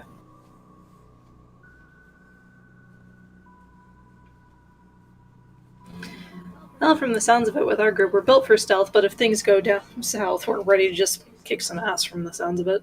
Hell yeah. It sounds like the group's kind of leaning more on the loud, so I would plan for characters doing loudish actions. Not saying you guys can't set up an ambush and do whatever. And do remember, you are trying to go into a parts manufacturing facility, so...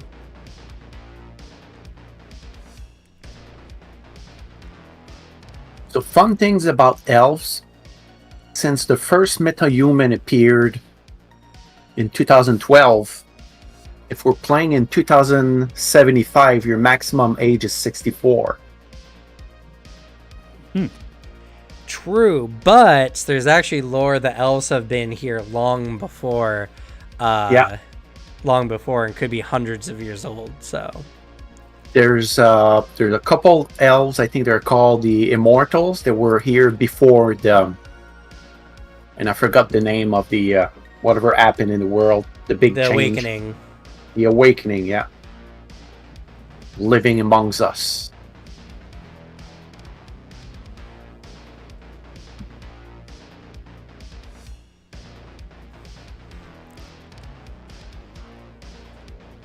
And you said the left column for skills can also be used to buy specializations? Yes. So when you're getting a specialization, you're going to just have to go to the exotic skill tab. And you're going to type in the skill name and change the attribute to match the appropriate one based on the core attribute or the core skill you're changing. And then you're going to give it the rating based on what you're putting in the specialization and a bonus based on what you're putting in, what you put into the core skill.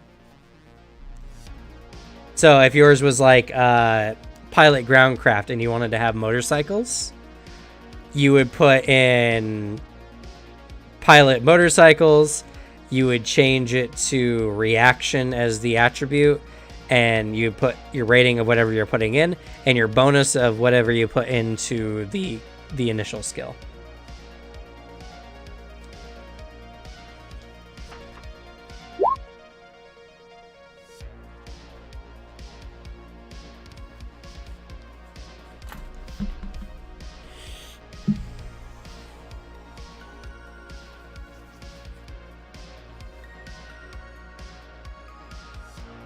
I think And I'm done with no- my skills. Sorry, go ahead. Not just saying I'm done with my skills. Okay. And just so you know, no one skill at character creation can happen later. Can have more than one specialization.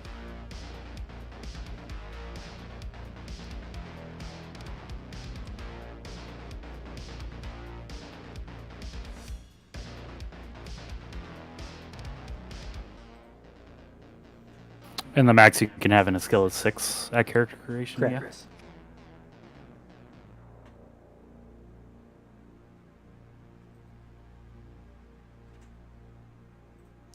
Yeah. Yes. And if you want to get out of harm's way, dodge a melee attack or whatever, gymnastics applies to that action. Ooh. That's good to know, actually. Yeah.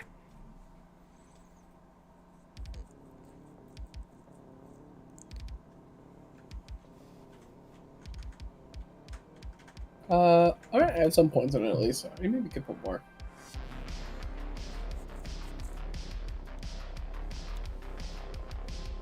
Okay. I think we're just waiting on Devin.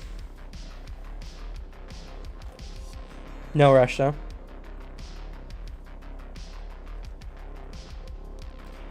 The next part's going to be a doozy. I love to hear that.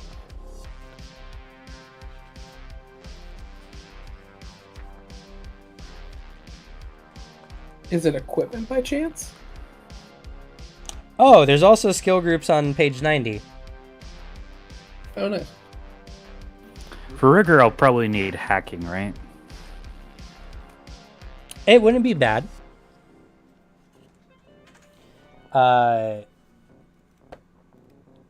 One of the things, let's see here, there's a rigor section in the book.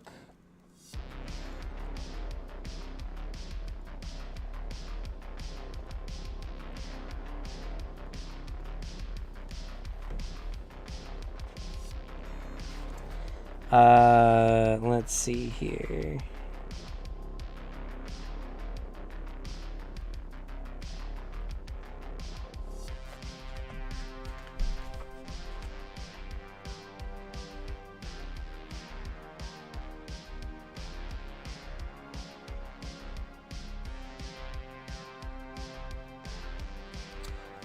You want, for piloting your drones, you want pilot flying because you'll operate them directly. Okay, so pilot aircraft would be it. I believe, yeah, pilot aircraft. Let's see.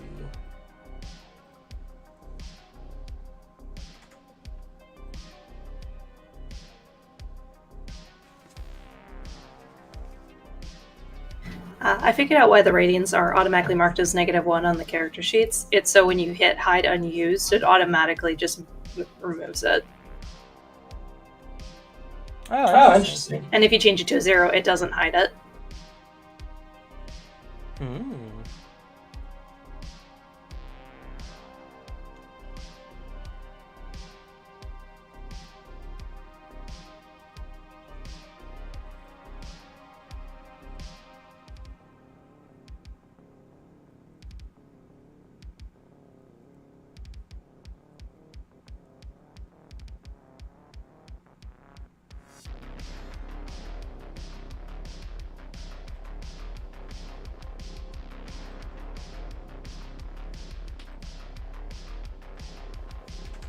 Yeah, so a lot of what you're going to be using is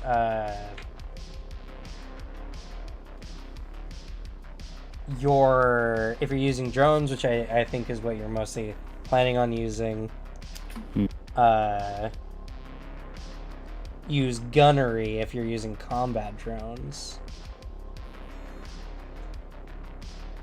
Glad I invested in gunnery.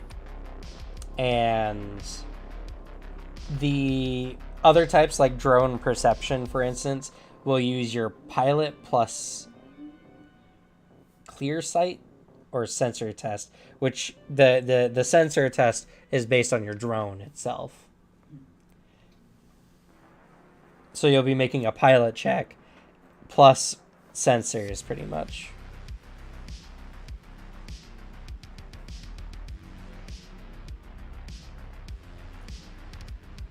Perception apparently is also a good one if you're getting into the driver's seat of your drones yourself, because you can like go VR and jump into your drones and pilot them directly, becoming one with your machines.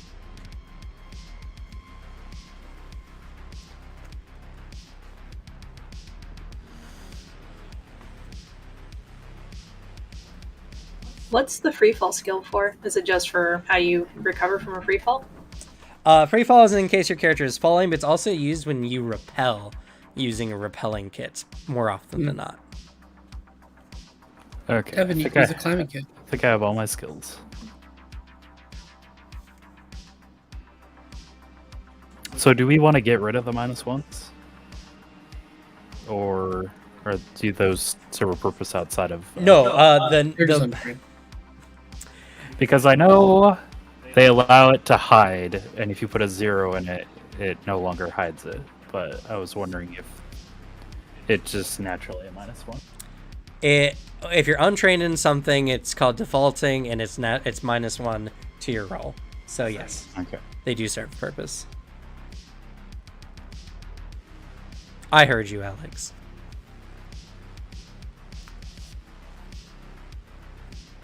All right, I'm all skilled up. All right. Fun time. We're gonna get into karma and generating or spending it. Oh god. So, you start with 25 karma points each. You can spend karma on what's called positive qualities, which starts on page 71. These are like advantages, like in other systems, or edges even. You can also generate extra karma by taking negative qualities, which start on page 77. You can only spend up to 25 karma on positive qualities, and you can only generate up to 25 karma on negative qualities. So if you go balls to the wall with both, you'll still end up with 25 karma points after everything is said and done. Karma What page were Sorry? What page was it on again? The good qualities start on page 73. Okay. Oh, I'm sorry, on 71.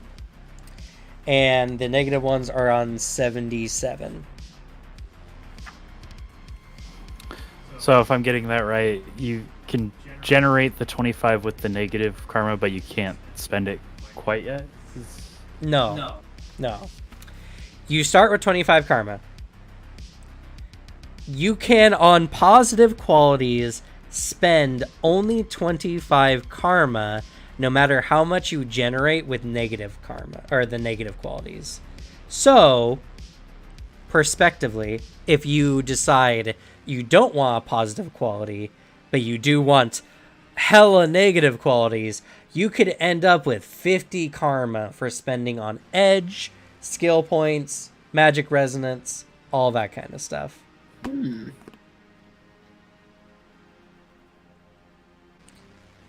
My example was, if you went full negative, full positive, you'd still end up with only 25 karma afterwards.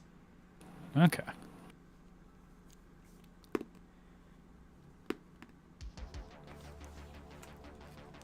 I recommend that before investing in negative qualities, buy all the positive qualities that you're going to want for your character. It'll make it easier to keep track of your numbers.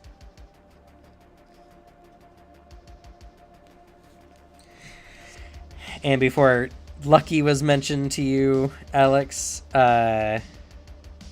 Yes, I was looking at What- Lucky. Lucky gives you as 1 point. It increases your metatype's edge maximum by 1. Yeah, I was looking to have a lot of edge. So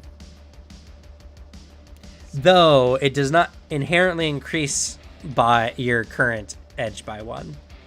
So you open Yeah, up it's a just the slot max. for you, but you have to buy more, yeah. makes sense. I see in positive qualities. Go under the enhancements tab.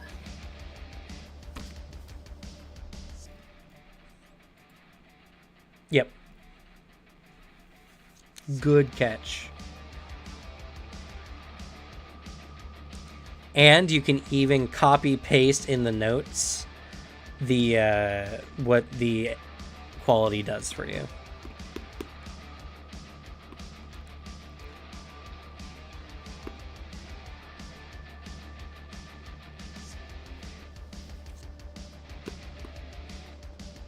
Oh, aptitude quality is interesting. Can actually allow you to start with a 7 instead of a 6 in a skill. Yep. And it can aptitude is like one of the premier ones because you can only take it for one attribute. So typically most characters end up picking it up eventually to get their best stats essentially.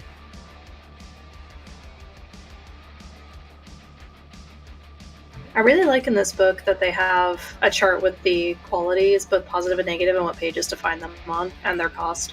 Yep. Makes it a little bit faster.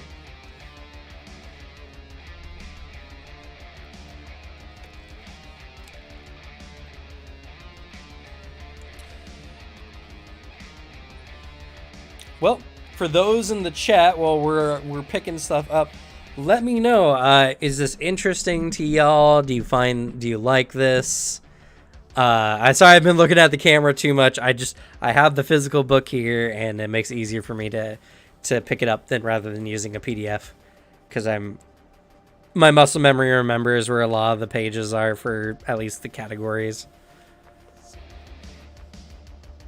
But also, how do you guys like the setup for the Shadowrun game?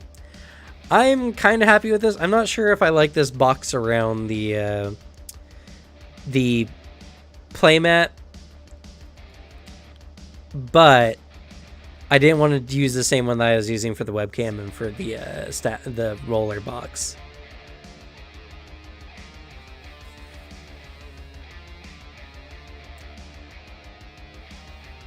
Hey, yo, Cam. What's up?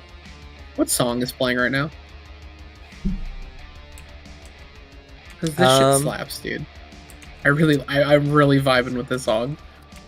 That's a good mix. Unfortunately, I'm using a 3-hour royalty-free mix, but I'll send you it, and you can do your own research, because it does have the tracks. I just Do don't my know how own far we research. are in it. Make me work? Yeah. I mean, you better get used to it if I hire you one day.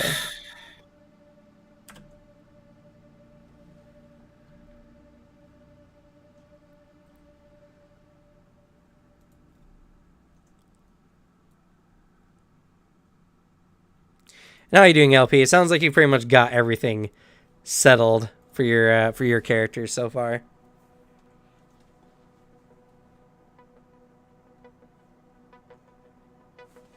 Oh, they're muted.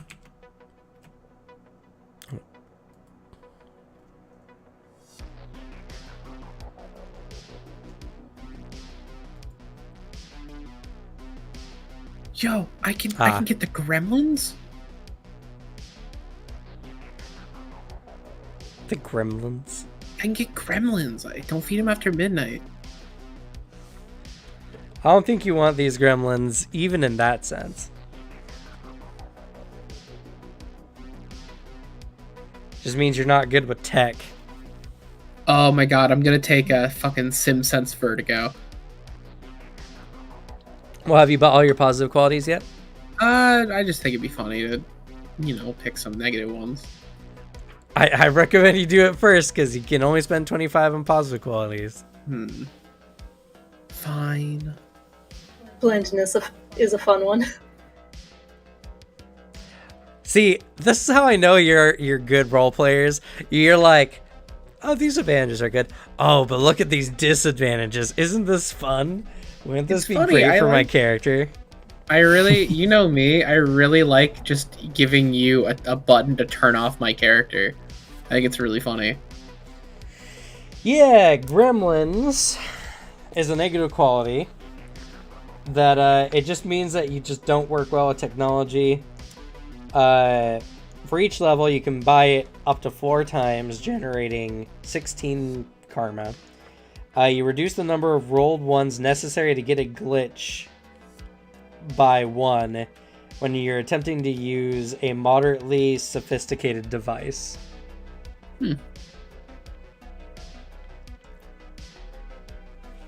By the way, glitches are crit fails. You get a glitch when you have 50% ones on any roll, which I'm assuming this sheet here will automatically tell you if it glitches.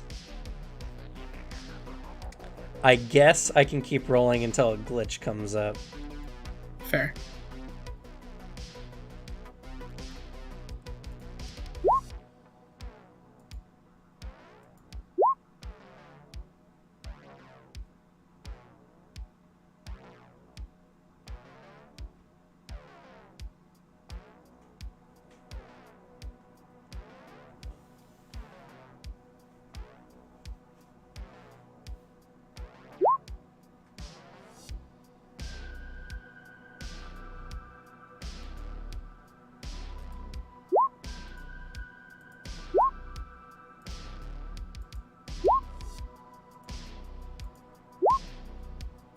I'm rolling 5 dice. I mean, it's kind of unlikely. There's also something known as a goodness, what it's called. It's like a critical glitch, I think is what it's called. It's where really, really bad stuff happens.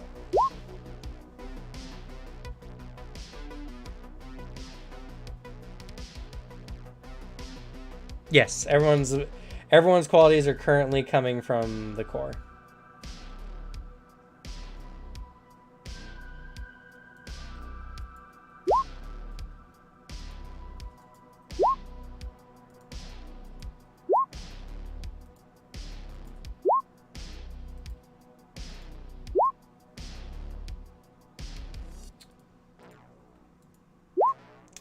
The one thing I do like about this system, it's actually really hard to crit fail. That was almost a glitch. Oh, that's cool. You have different initiatives. Yeah, it depends on the situation you find yourself. Yeah. Hey, there you go. I have 1 dice. Yeah, And that's that would have been the smart way. Yeah, that would have been the smart way. But yeah, it will show you on here, so that's really cool. I like this dice roller. And honestly, it doesn't look bad in dark mode. Yeah, it does look really nice. Pathfinder 2Es, which sadly just looks kind of garbage. Agreed. Hey Cam, is anyone in this one shot gonna attack me with a cat? Probably not. Well, now that you mention it, Because my character is allergic to cats. Ooh, what about cat drones? Probably, yeah. You fucking about cover digital? your drone in cat fur. we're raiding a catnip factory, right? Oh no. Now with our luck, the boss man has a cat in the office. No, you know what? Even better. You're raiding a cat factory where they grow cats in vats. Dr. Evil with its cat. Do I want to take Gremlins? Because I feel like my character does not like vibe well with like tech. It's not their thing. You're gonna have augments. Oh, good point. I don't think it actually works with augments. I think it has to be something that you're like fiddling with. I might just pick. I could pick SimSense Vertigo. Just man gets queasy in VR. Yeah. I mean, this game, unfortunately, it just kind of runs in this line of game style. There's going to be some very easy choices when it comes to negative karma or negative qualities, because a lot of them are unpunishable, especially in a one-shot.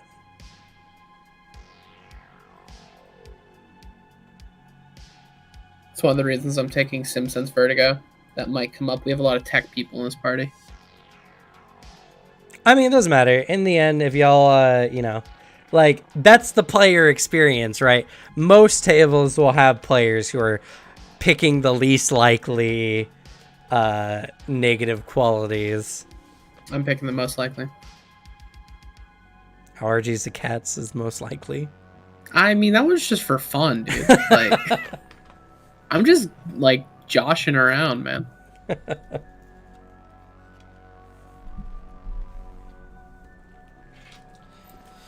So, Pete, you played you're pretty much done with your character at this point, right? Yeah, I'm just buying equipment. Okay, yeah, no, that's gonna take you a couple hours. That's fair. Yeah, well, I selected E for resources. I only got 6,000 credits. Oh, then no. You're gonna have an easier time. I picked the max. Yeah, you're gonna have a time. Granted, you're also aiming for really expensive stuff, so it's gonna go pretty fast. I picked max adjacent. I know. 6,000. Yeah, 6,000. It's only only the like lesser races like human or trolls are attracted to physical possessions, so I'm above that. Yeah. Those darn humans. I was gonna ask, so you said you've played some Shadowrun before. How are the prior editions? Or at least the one you played. Well, I felt like it was simpler, but that was some time, like a long time ago. I'm trying to remember, and I'm pretty sure you had to pick a class back then. But you know what? I played so many systems, I'm getting confused. Yeah, we played a game called Rift, which has many similarities with Shadowrun, and I think I'm getting mixed up between the two. Well, but I do Rift know was awesome. I haven't actually played Rift. Maybe we'll I put that think up. they just came out with a new edition on top of that. But it's like there was a major event that changed the world, brought magic and aliens, and Rift opened all over the planet. And yeah, it's really interesting. Maybe I'll add that to one of my polls for what game system we do. Yeah. And one game actually that I like that you would like to try probably. It's called GURPS. I don't know if you heard about it. GURPS? And I did GURPS. I did GURPS back in the day. Yeah, good old and really GURPS. that point buy system for character creation is super simple. It depends, because GURPS had a lot of like different ones you could do. But it's at least not as advanced as this one, because this one has priorities and different skill like delineations and all that kind of stuff. So I noticed there's a 6th edition. Why did we pick 5th? I'm not familiar with either. That was because I was looking online for when I was setting the poll up initially. I was looking online for games that are popular. A lot of people have said that they like 5th edition more than 6th edition, and I think 6th edition is also a bit newer. I think it came out not too long ago. Also, and this is probably one of the major determining factors, Alex handed me a book for 5th edition, so. Oh, okay. I bought the 5th edition book like a good 5-6 years ago or something, like a Black Friday, and I haven't touched it because it was hard, and I can't sit down and read a system and learn it, so might as well give it to someone who's going to use it. So you guys know each other in real life? Yes. Unfortunately for you, we all know each other in real life here. Oh, really? I'm the stranger. 2 of them are sitting in the same room as me currently. Yeah. You know, Not Alex though. That's very interesting. I live 3 hours away from them. Okay. That's very interesting because in my Pathfinder game, there's 2 players. They're a couple. And now they're a couple in game as well. And my character keeps trying to flirt with with his girlfriend in game, not outside of game. Fair. But yeah, so that's really interesting. Yeah, I mean, to be fair, I advertised on the Discord, and I had to conscript people to join, so, you know. I mean, I was going to join regardless. I'm That's planning on true. being part of each one of these, because I'm really interested in trying new systems. I got into the tabletop game real late, in comparison to a lot of the people. So, the one I only knew of was, D&D. Fair, what were you saying, LP? Oh, I was just going to say it's your second ping. I think I read your first advertisement for the game, but it's your second ping. Oh, we're looking for one more. Oh. Yeah, well, it's that FOMO advertising style. Yeah. Alright, I've gotten my disadvantages. Okay.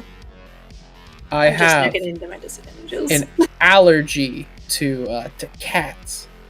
SimSense vertigo. AR and VR makes him queasy, and he has a distinctive style because of how augmented he is.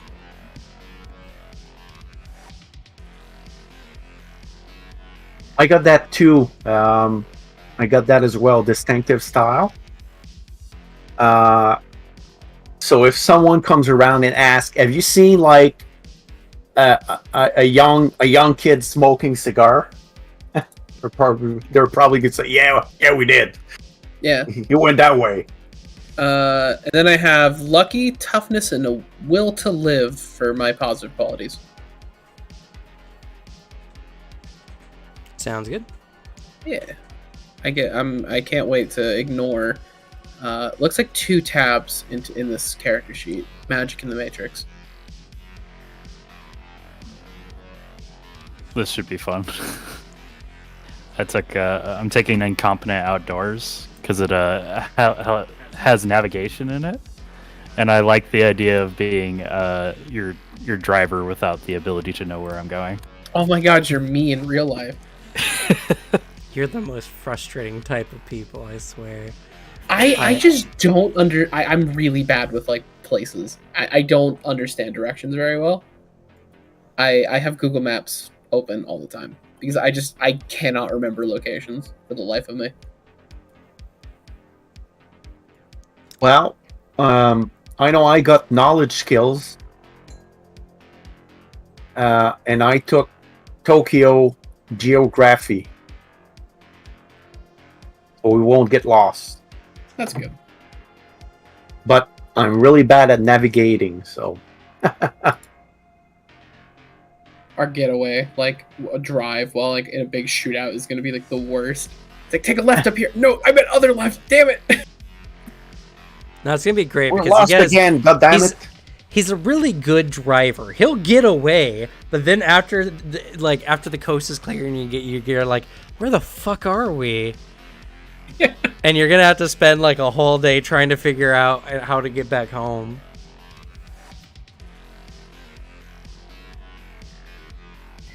Well, I may have added to the chaos that is the group then, because one of my negative qualities is bad luck. Nice. Oh, good. I think we've driven by here already, didn't we? Just What's the- turning around. What's the penalty for unaware, Cam? So I could change that. For unaware? Yeah, it's worse than unskilled, apparently. Oh god, is there something like that? The incompetent character is treated as having skill level of unaware for all skills in the skill group. Alright, 1 second.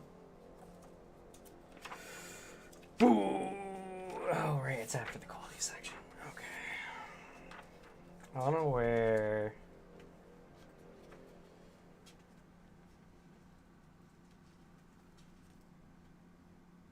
I really do like the idea of that in the chat. Like, the cops are like, who is this getaway driver? We've never seen someone of this skill. It's like, where the fuck are we? Where's the hideout? We'll never lead anyone back to our place. He went because down we don't know where that the fuck intersection? we don't even Fuck. know where it is. Like, doesn't he know that there's gonna be like 3-hour delays in the traffic? And they turn the corner, it's like, what the fuck? How do you know that the streets are empty at this time of day? That's only like 20 minutes out the entire day. Cut to inside the car, everyone's screaming at like at the driver. Turn left, turn right. That's great, I love it. I said left. I did go left. I meant other left. You mean right, moron.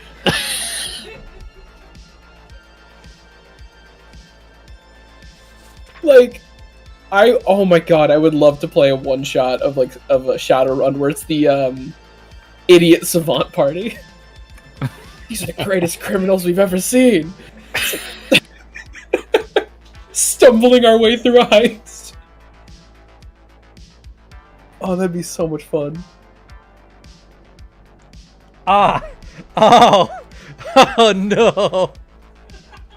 So, unaware doesn't have a rating. Oh, You can't roll those checks. Even defaults. yes. You auto fail, so I guess you could put like a dash. I guess so. Navigation? Oh god.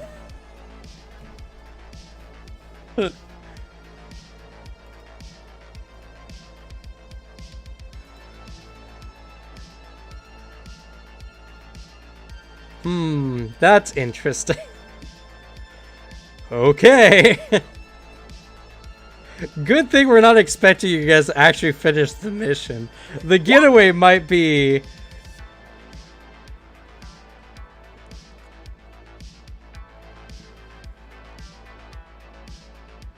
The best part. well, yeah. The getaway might be a little interesting. Everybody else panically invests in navigation. I'm not. No, I'll like do help with the driving shootout because like that's the one thing I'm really good at. That's on y'all. That not on me. My job is just to hack. Yeah, I have a gun. That's my job.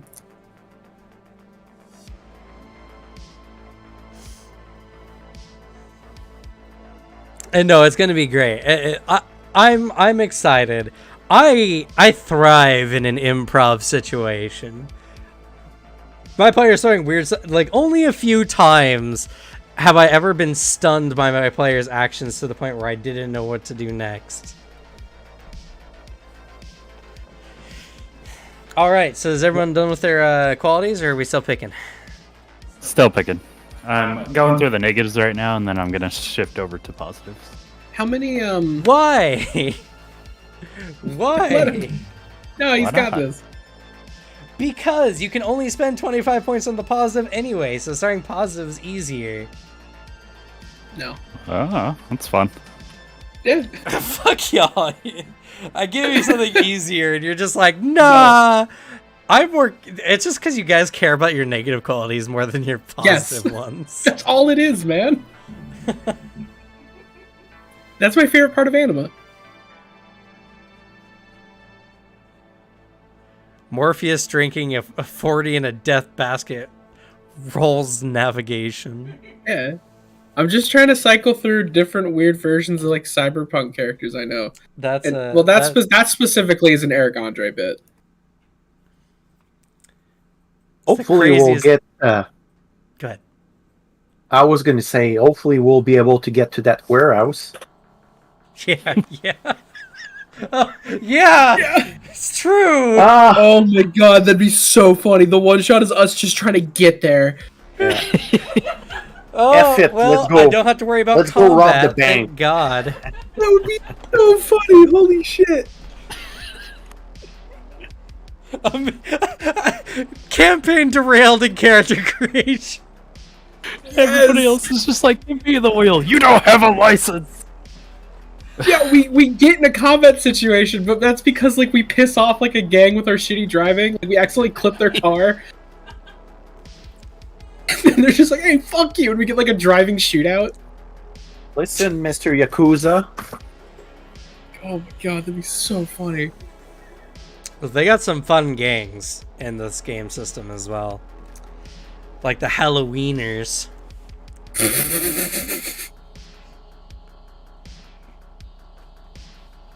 That's what happened to Spirit Halloween in the future. Yeah.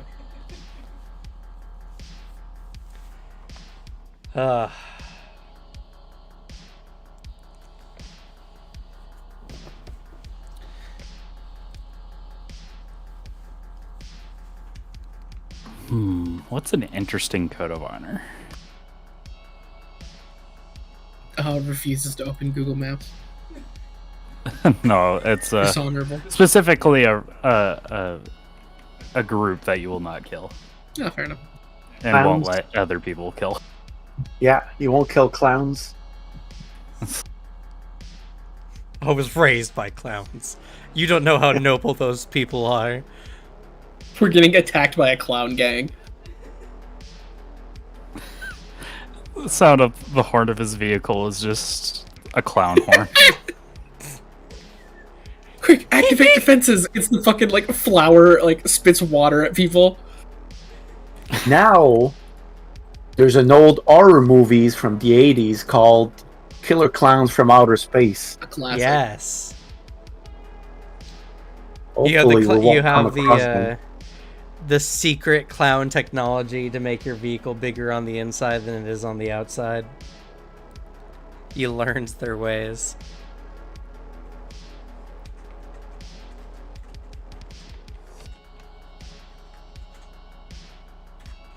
You know, this is always the most fascinating thing to me when it comes to any tabletop system. Looking at what skills they bother to put into their game or not. Every Fair. single one's different. They have a lot of the same ones very typically, but then there's just a lot of them that are just super different.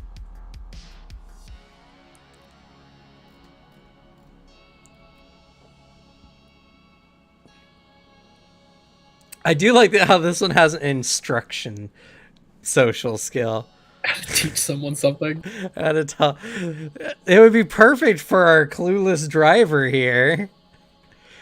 You roll such a good instruction that even he can get where you need to go. Maybe you're just a retired like school principal. You Turned went crime. batshit crazy and you're Shadowrunner now. You're talking about crazy. You think they make a pension? They quit and they're like, ah, fuck, I'm really broke. Well, time for crime. Can't retire on school funding. So just play the plot of Breaking Bad, but in like the future. Yep, pretty much.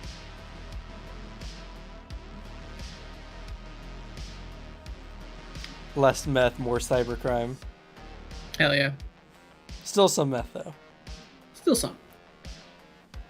And our plus 2s from all of our positive qualities go into the bonuses and skill, right? Sorry, the bonuses and what? So if you have a positive quality that gives you a plus 2 to certain groups or attributes, you just put it in the bonus section, right, for the skills? Yes, or you add it to the skills notes if there is, or a description, if there's something like specialized. Okay. So are skill groups called tests then? No. Tests, all skill rolls are called tests. So whenever you're, like, let's say you're rappelling down a building, you'd be making a free fall test. Okay, so have a plus 2 to logic test, so that's a plus 2 to anything in the logic section. Yeah, any attribute that has a logic attribute, you would add a plus 2. And what advantage or positive quality is that? I just clicked away from it! That is analytical mind.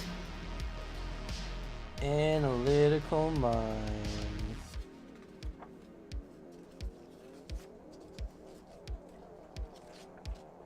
Ooh, corporate sin looks nice. I'm just kidding.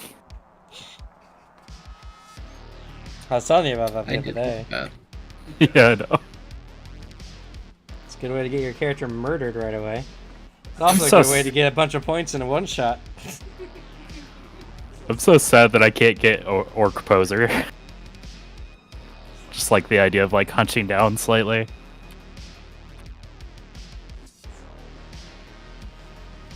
Okay. You get a plus 2 to your dice pools for any logic tests revolve around pattern recognition, evidence analysis, clue hunting, or solving puzzles. So, I mean, you could, I guess, put it in all logic-based skills. And then if a situation comes up where you're like, solve this riddle using Arcana, then you could use it. I guess you couldn't use Arcana. That's a bad example. But you know what I mean. Okay.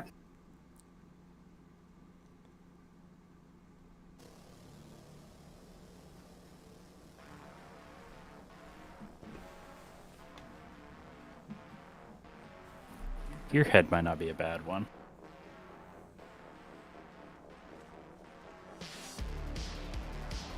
Okay, and this plus 2 only counts to skills I've invested in, or all skills across the board, even if I'm not having any points in them? All skills. Okay. But you Got don't that. put it in the bonus, just write that in the description. There's a lot of logic-based skills in here. You're just going to be copy-pasting it, pretty much. Because you No, can you can- copy it from the PDF. Oh no, I know that. It's just looking at all of the logic-based Yeah. skills. There's a lot. I was looking through that too. I was like, damn. If only I was playing a smart character. Anyways. At worst, you're going to have to do it like 20 times. There's a lot of skills in general. It's pretty cool. It is. A lot of them I can also see. I don't see many that I don't see being used a lot. Etiquette being probably like one of the least used ones. I mean, if you're meeting with some corpo and they're like, are you gonna be polite and like function in a nice party? Yeah. I guess Socially embarrass nautical yourself. mechanic or whatever. Because Pirate how campaign. often are you going to be on boats? But, you know, you could Pirates, be. Pirate. you know. Well, but pirates in this universe, it'll all be in VR on a virtual ship. That'd be hype though. It would be hype.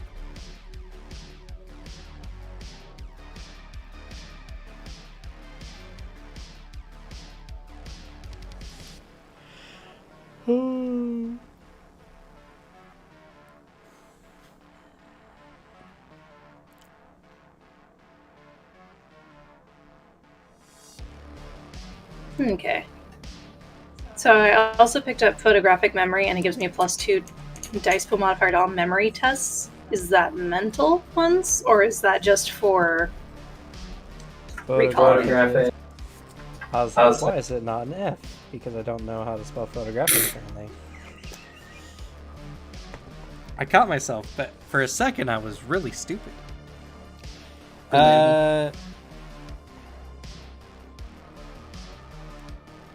Memory tests. You would put that one into the notes. I'll put that on your notes in the front because I believe a memory test is actually, let me open up the PDF for this one, and I'll type in the word memory test. Can't do it that way. I think I found it. It's under attribute roles. Okay, it is an attribute role. That's kind of what I thought. So yeah, I put it on the notes on the front part of your character sheet. Okay. And obviously put them in your positive qualities under your enhancement tab. Yep.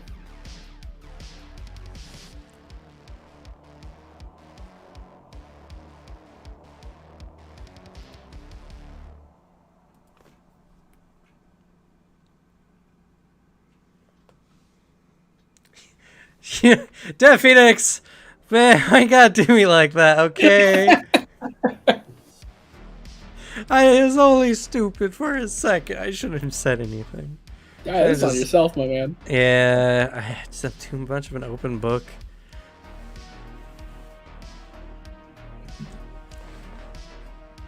You know what? Split phonetics like photograph and food are dumb. It makes no sense and shouldn't belong in the language. No, the English language makes a lot of sense. Our vowels make the same sound except when they don't. There we have basic language rules that apply except when they don't. Doesn't help that English is considered one of the most difficult languages to learn. Yeah, it's actually. I remember for a while I researched into it. I was just really curious. A lot of the other reason too is that a lot of words, just like the direct translation of English words, make no fucking sense. Yep. Where you're like, yes, this is a building. Or it's like, oh, but you have another word that means you're in the process of building. It's like, yeah, but this is a building. Yeah. We have a lot of words that like do that, and it's really dumb. Also, there's a really cool video on YouTube that I really like. It's what English sounds like to non-English speakers, and it is pretty interesting. That does sound fascinating. There's actually a musician who does that too. He makes songs that are particularly like to show English speakers what it's like for non-native speakers, like listen to our music. It is pretty cool. I know when I try to speak Spanish, a lot of time people look at me like I'm dumb because the words like some of our sayings translated over make absolutely no sense. That's true. Okay, I've done it. You've done it. What have you done? Oh, I spent all the positive and negative quality stuff. All right. Looks like we're just waiting on Suzanne. No, I'm done. Oh, okay. That's why I'm going through plugging everything into my skills. I'm trying to figure out where martial arts techniques would have been. That probably came out in a different book. Probably. Yes. The infamous most nonsensical American sentence. Buffalo, yeah. Buffalo, buffalo, buffalo, buffalo, buffalo, buffalo, buffalo, buffalo. Yo, I'm a buffalo. You're a buffalo. I feel like ordering wings for some reason. All right, second to last. We're gonna be spending the rest of your karma. So whatever karma you have remaining, it starts on page 98. you will see there'll be some tables after that point on... Or is it before that point? There is a table for it. Or does it say on the page? This isn't including the ones we generated, right? No, this is including the ones you generated. Oh, okay. The whole point, like because you start enough for all your, like, positive qualities. So you wouldn't need to generate them otherwise. So spending karma.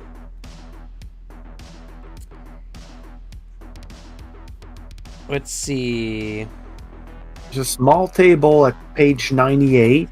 Not sure if it covers everything. No, that's just for the contact stuff. There is a table for it, though. I have seen it. 103.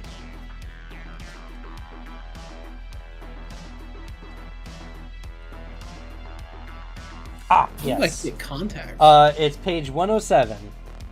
107. That will tell you how much karma you have to spend to buy skills, edge, attribute points. You cannot go above the maximums for your attributes, except if you buy a quality that allows you to go up and beyond.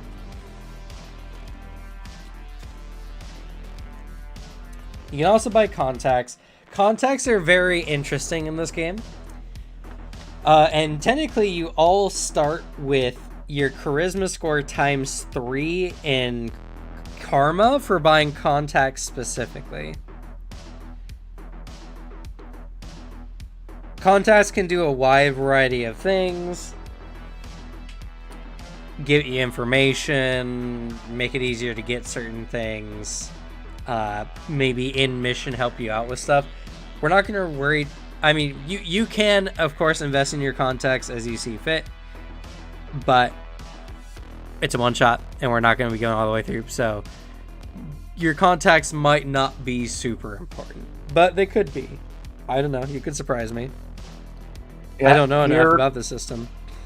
Chummer's telling me I've got 24 points of contact. Yeah, but because you're an elf with so much charisma. Yeah, I did not put anything in just because of the one shot. Yeah.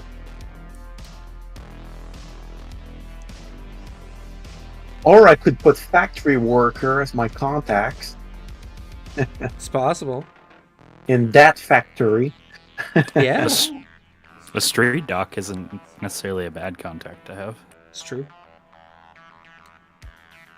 So just to make sure I'm reading this table correctly, for if I say first row and I'm doing a desired rating of 2, that gives me 10 points to put into attributes.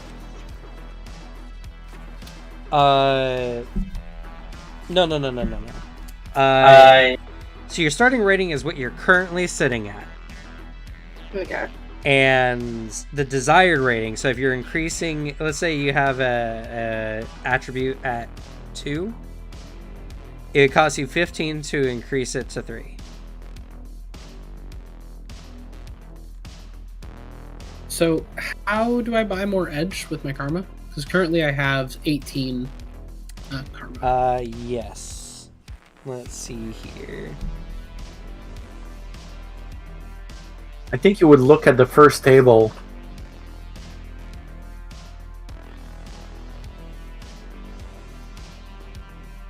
You probably couldn't buy much. Like if you want to bring an attribute from 1 to 2, it's 10.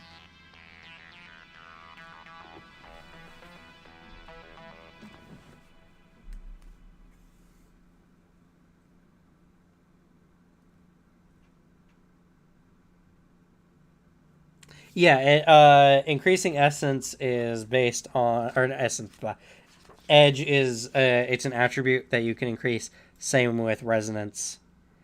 And that uses the starting rating / desired rating at the top there for table of attributes. Okay, because my starting rating is 4. For Edge is 4. And if you wanted to increase it to 5, you'd have to spend 25 karma. Oh, Jesus Christ. I don't have that.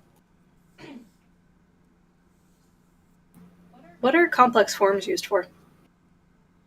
Complex forms. Let's go to page 252. I know it's part of the Technomancer, and it's mentioned complex forms. I'm just not sure what entirely it is. So, if you go to page 252, and I think you might start with some complex forms based on what priority you set it at. What was your priority for your Technomancer? It was priority B. B. So you start with 2 complex forms. So on page 252, you look at their resonance library here, and these are the complex forms of things you can do, or you can take, and they're kind of like powers.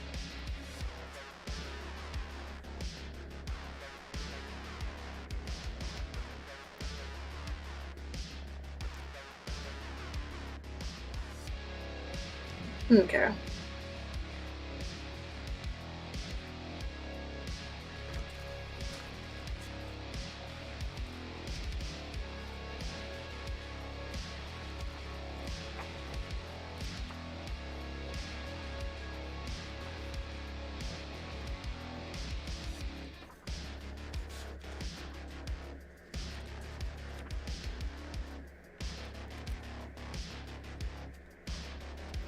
So, for a new specialization, what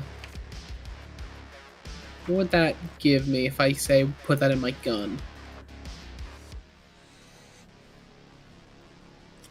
So like pistols, for instance? Yeah, if I were to give it to pistols, like what would that do? So you need to pick what kind of pistols you're specialized in. Oh shit. It's multiple types. Either there is, or you can't pick a specialty for it. I will do that later. I know what I'm gonna use. I might just wait for spending karma for the time being. But let's see here.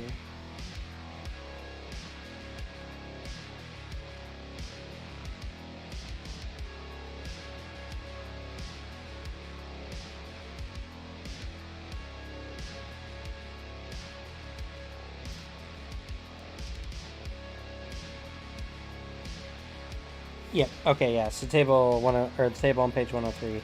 Yeah, that is the cost for increasing those stats.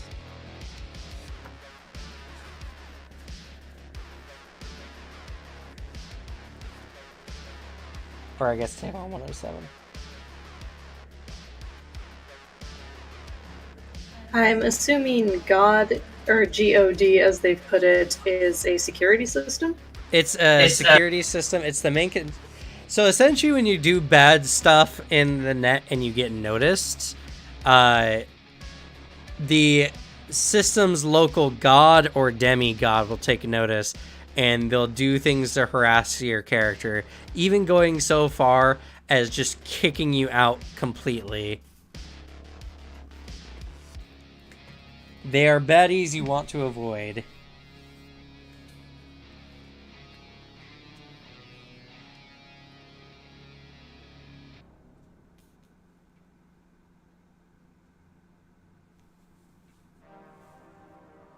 God, Grid Overwatch Division, an entity run by the corporate court to oversee security in the Matrix.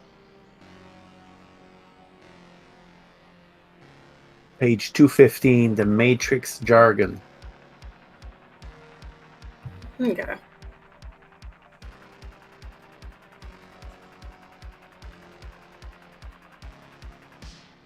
Well, you've got 2 pages of terms to memorize. Yeah, Only 2 pages.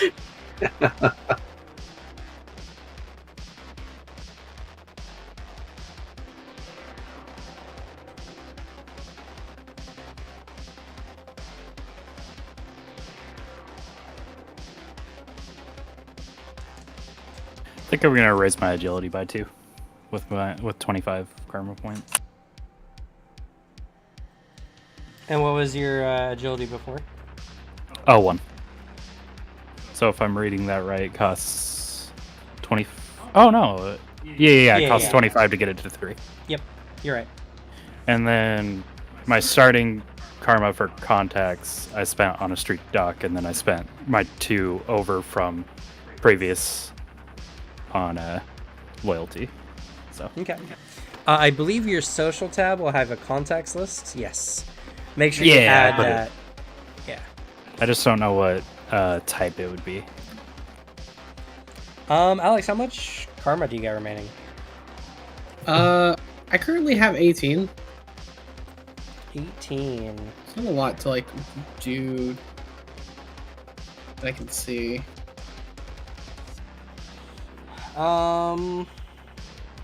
You can buy.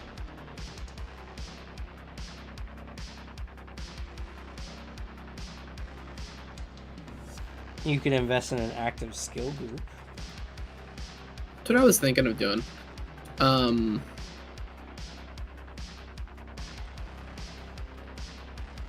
Something like that, like something to do with the skill. Though if it helps me shoot better, that's kind of the vibe. Let's see here. Trying to look at. Because after this, finishing up with this, we'll be going into buying stuff. Yay! And there's going to be a lot. Yay! I should go quickly look up how much money I have.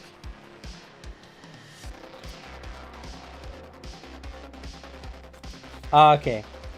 Here we go. So, types of pistols. There's tasers, holdouts, light pistols, heavy pistols, machine pistols, and machine pistols is the last one. So if you want a big Glock kind of gun, you know, big bullets, big boom, you can invest in heavy pistols for a specialization. I do like a cool revolver. Really, the classic revolver in that game, I think, is the Ares Predator. Yep. The It Ares probably Predator still is. 5. What page is the equipment like that on? The pistols start on page 424. Jesus. Okay.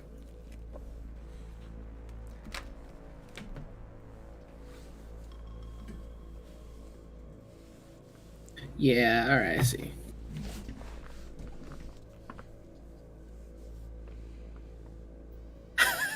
A Colt 2066. Okay. For your character, I do recommend getting some specializations in the type of weapons that you use. Totally. God damn it! They have my favorite handgun in this system, man. All right. Well, I guess you gotta take it. I do need to take the Colt 2066. It's literally just a future version of the 1911. Is that a light pistol?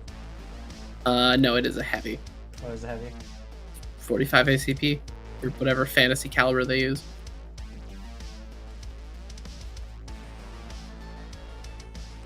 So yeah, specialization, heavy pistol, and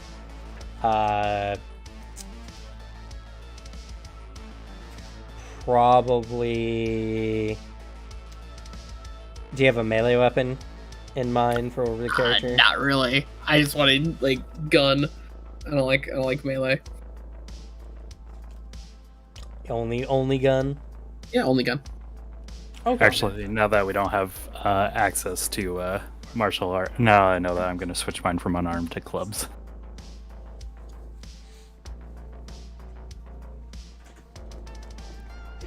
Ooh, the Viper Silver Gun though.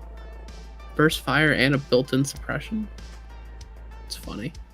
Well, the good thing is, as long as they're in the same pistol type group, they'll apply to all pistols in that group. So Yeah.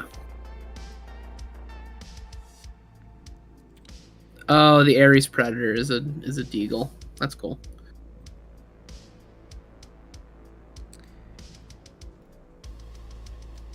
I'm going to go ahead and use our remaining 4 karma to purchase another Complex form. complex form, yeah. Okay. And then how do you get sprites? That's a good question. Or maybe just summon them. Sprites are digital creatures formed out of or summoned from, depending on who you ask, the residents. Sprites are then placed in the Matrix personas without devices.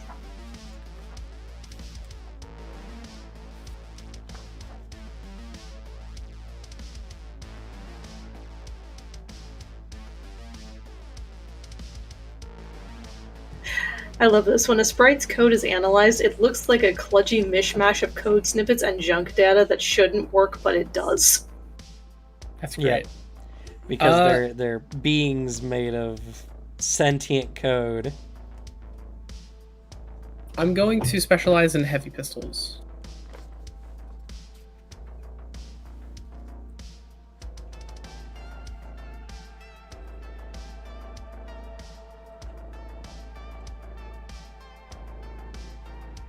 So how would I do a specialization on this sheet? So for a specialization, you're going to go down to the bottom of the sheet here, and you're going to go to the exotic skills. You're going to change the name of it to what your specialization is. You're going to change the attribute to the same as what you're using. They default to agility, and you already have that. You're going to change the rating to what you're investing into the skill. Okay. And the bonus is going to be what your current pistol skill is. Oh. So let's see, because that means to invest in a specialization it's 7, right? I'm on the pistol tab. Right on hand at the moment.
I think it's the base, the same as increasing a normal one, which would be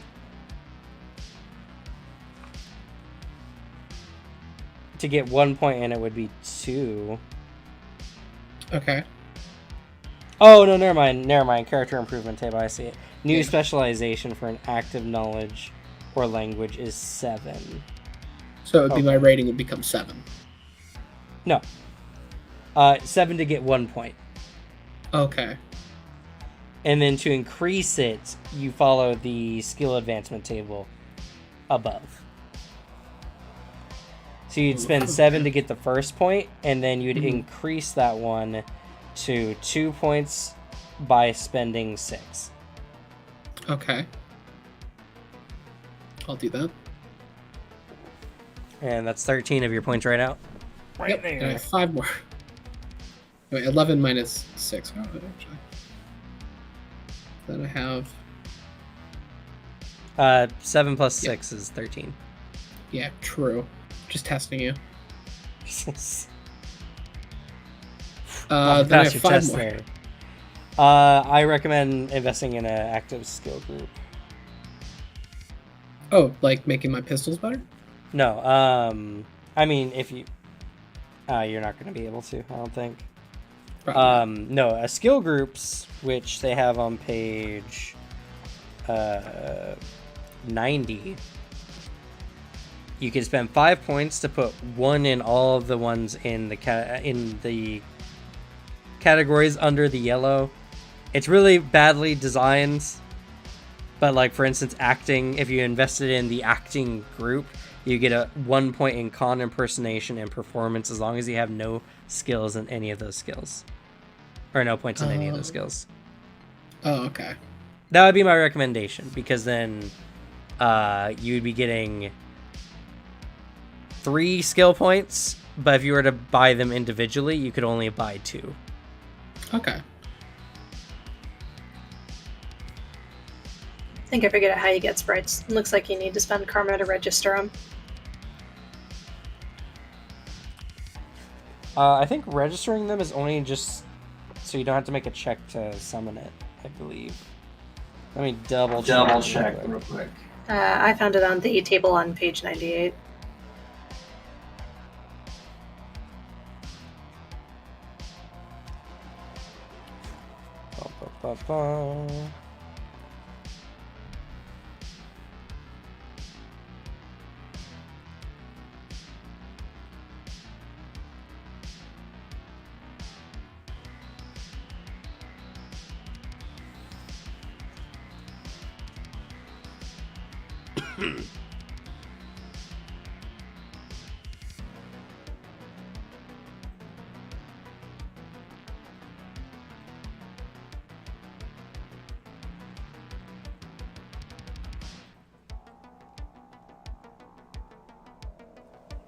Yeah, so page 98 has registered. Yeah, it's in the additional purchases and restrictions table. It's at the bottom of it. Well, it says 98 in the PDF. If I'm looking at the PDF, it says page 100.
I did go a little extra edge.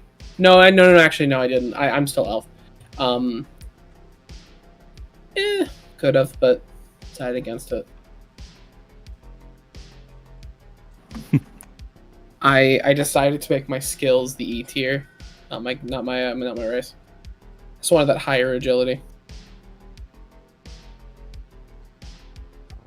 My lifestyle is important because I require twice as much money as anybody else. Oh, that's right, because you have to get it adjusted. Probably. That might be it. I Or think people just really don't like trolls. That's also a possibility.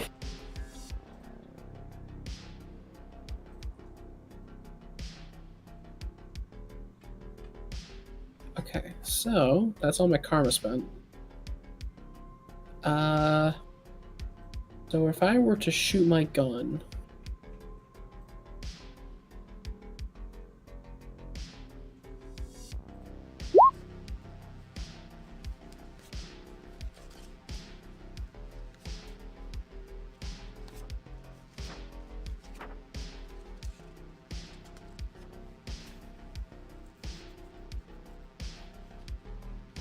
all right, that's a decent gun, I think.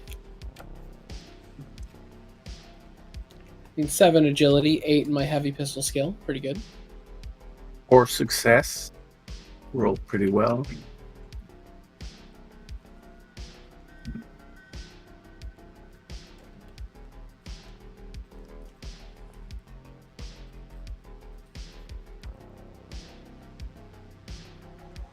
Okay, so I think this might have been one of the errata parts, because technically it says you can spend time to register a sprite.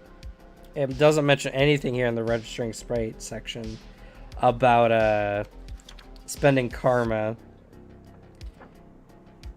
So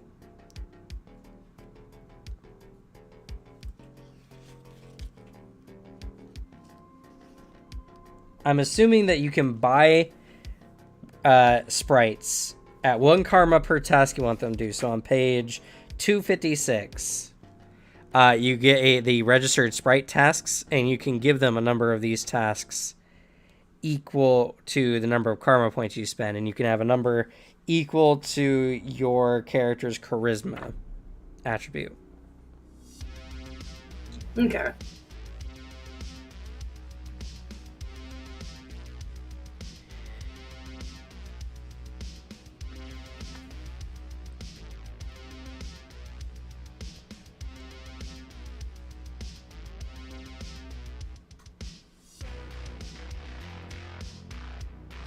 Looking forward to my other negative quality in game. Didn't realize that when I picked the weapon, I picked unarmed combat, and then I realized that there is the low pain tolerance. Oh no.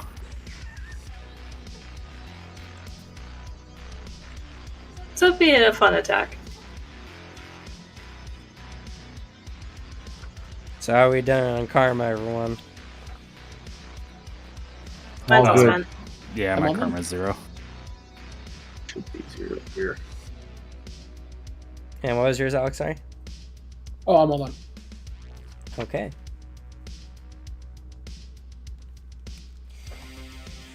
Alrighty. So, with that, we check the final attributes, the final priority for your character.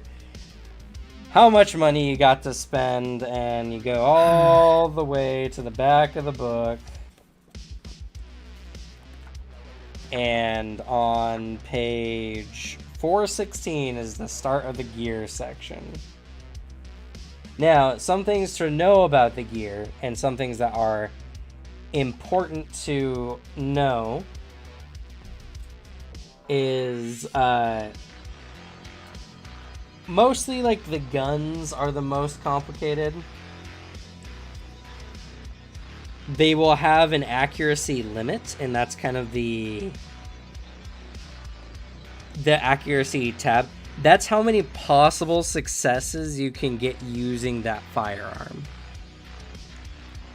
So it doesn't matter how many dice you roll, your accuracy will determine how many of that you can get, unless you spend edge to break your limits on a roll. Same for melee weapons. They'll use either the melee weapons accuracy or your character's physical limit, whichever is higher. Standardly, the more expensive something is, the better it works. Also, something to remember in this section here is there's all kinds of good gear. There's a lot of really good stuff for your characters to dive into. Body wear is the first one.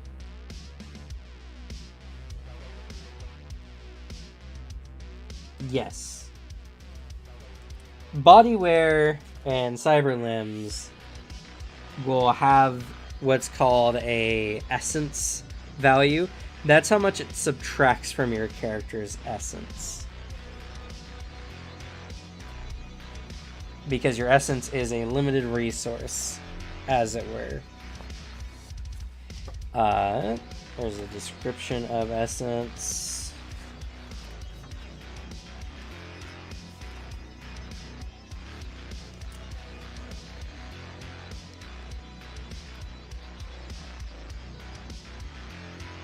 Let's see.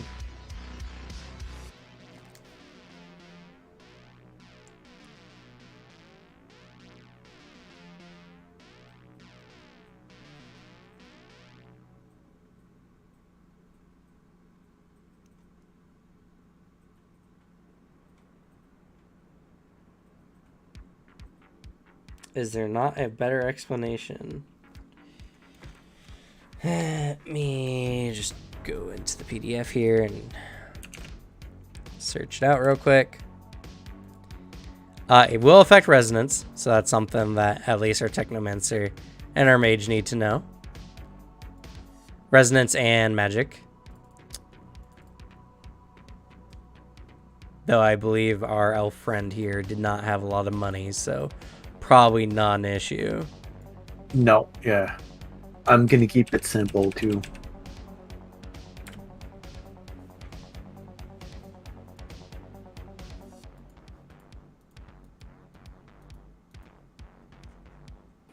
What was the page number for the equipment? Just past like 400. There's a lot. Just this one. Oh, I was almost there. God damn Yeah. it. All right. Well, time to get the best clothing because I have $450,000. 416.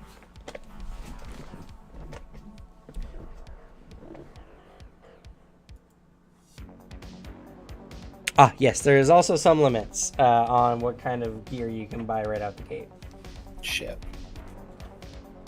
Yeah, I can't have more than a rating of 6, right? And then upgrades can only go up to a plus, or enhancements can only go to a +2 or something like that. Naturally, they can maximize go to a +4 over your maximum of a stat, but starting out, you can only get up to +2. First, when purchasing augments such as cyberware and bioware, each attribute rating, mental and physical, can only receive an augmentation bonus of up to +4. If the attribute being raised has not reached its natural maximum limit, the attribute can be raised naturally with karma, but at no point can augmentation exceed the +4 bonus cap. The second restriction is that normal character creation characters are restricted to a maximum availability rating of 12 and a device rating of 6. Ah, okay.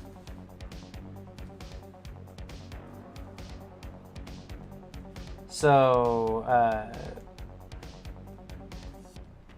device rating mostly applies to Cyberdecks, which, by the way, Technomancer probably should invest in the Cyberdeck.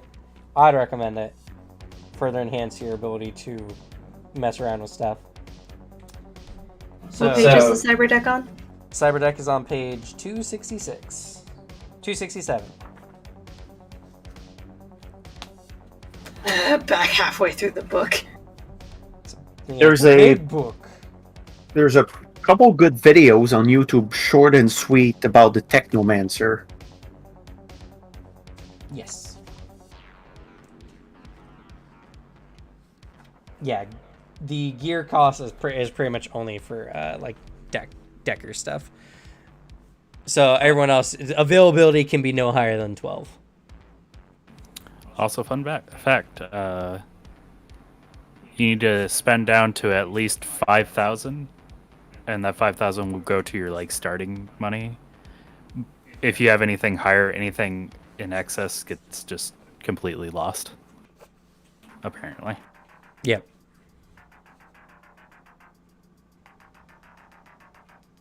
All right. Where's the fun stuff? What am I looking for specifically? Decker or Dex. What page did I tell you? 266. 267, technically. That's the command console. Oh, no, not that one. That's for riggers. My apologies. The decks are found on page...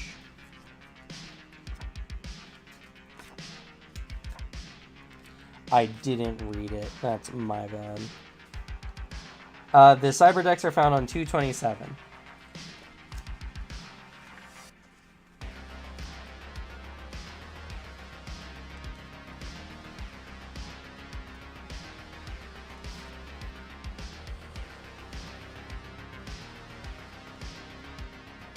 There's so much. Just be glad you're not a decker. Oh boy, Suzanne, you're gonna have a lot of fun looking through that. Oh, can't get any of them. Oh, you didn't start out with that much money? I'm at 6,000 as well. Oh. You can also spend karma for money if you need to. I don't have any karma left. Okay. Well, I then can you're get an just arm grapple gun. look for a gun. Must You're gonna have need bitched. it. I mean, I'm more built for unarmed combat. I'll just play some brass knuckles. That's fair. Grapple gun. And to be fair, your sprites and a lot of your other actions will be able to do a lot. So I don't think I automatically come with sprites, do I? you can compile one. You can have one compiled sprite at a time. Registered sprites allow you to get more than one. Okay. I'm also gonna get titanium. I can't. I can't get titanium bones, can I? What's stopping you? It says a 16R for availability. No, sadly. What about a 12R? 12R is maximum. Cool. I can get aluminum bones. I feel like I can Sounds get shot far gloves. less useful. Yeah, but with aluminum bones, I get +2 strength. Oh, that's unarmed damage. I get more armor and a body boost. That's actually pretty cool. I'll take that.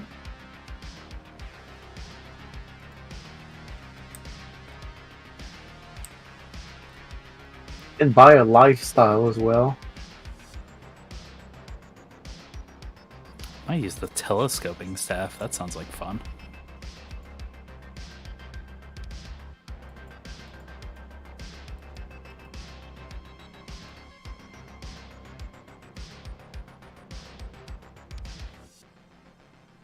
Well, I guess I'm going shot gloves. Ah, yes. If you lose essence, well, I guess never mind. Both of our magic/resonant people are broke as shit, so doesn't matter. But if you lose essence, every point of essence you lose subtracts from your current and maximum magic and resonance. So you can't be strapped to cybernetics and do magic. Well, you can, but it's not advisable. Yeah, I mean, technically, if you max out, you could have 6 magic and no essence. So, you know.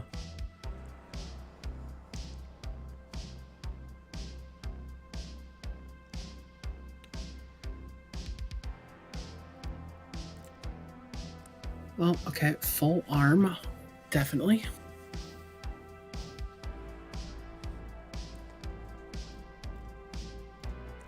And if you get Bioware, they have they're super duper expensive, but they come at less of a loss of essence.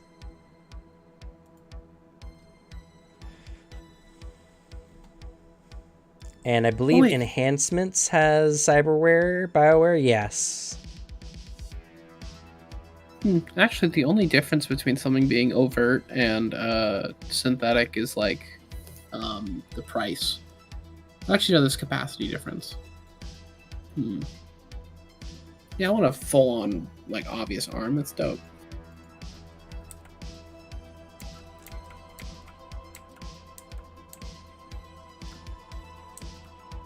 That's where the blades do more damage. Ah, shit. How do I figure out the rating of something again? In what way? Like, if I'm getting a cyber arm and I need the rating, how do I get the rating? I think it's under availability. It's like the rating of a full arm would be 4? Because the availability is 4? Let's see here. For what purpose are you needing rating? First of all, that might answer. Higher agility. Well, I need the rating so I can, because it'll change the cost and the availability. Because I'm going to enhance it. No, in fact, actually, I was going to mention that. Yeah, we're past the 3-hour mark. Feel free, if you're done, the rest of this can take place pretty much after the fact. Gear's kind of one of those things. So if y'all need to bounce, feel free to do so. Thank you all for being here and taking part. And for those who are watching in the audience, we're just going to be sitting here buying equipment and such like that. So if you want to stick around, feel free. I know some people are very interested in this kind of stuff. Otherwise, we're just kind of winding down here. So have a nice day, everyone. I mean, I actually will have to bounce because I have other shit I got to do today. Fair. Same thing here, and I'll see you guys on Tuesday, I guess. Yeah. Or Yes. next week. Yep. Next Tuesday at 2 p.m. Pacific Standard Time. Sweet. Awesome. Take care, guys. See ya. See all of You you. too. All right. See you, LP.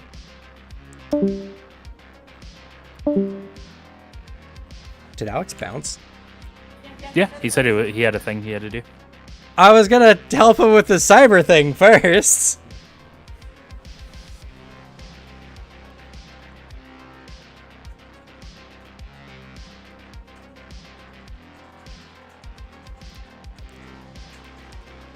So I am curious. So for stuff like gloves for accuracy, it's physical. Does that mean anything in particular, or is it just because it's physical, it's relying on the roll itself? If a weapon has an accuracy, it uses that or your physical limit, which is determined by, I believe, your stats. I think it's like your physical limit is based on your. I'll have to look it up real quick.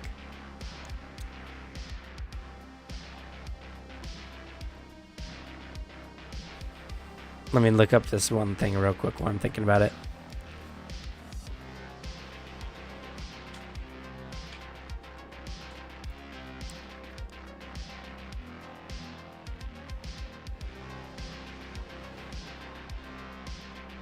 Oh, I found it.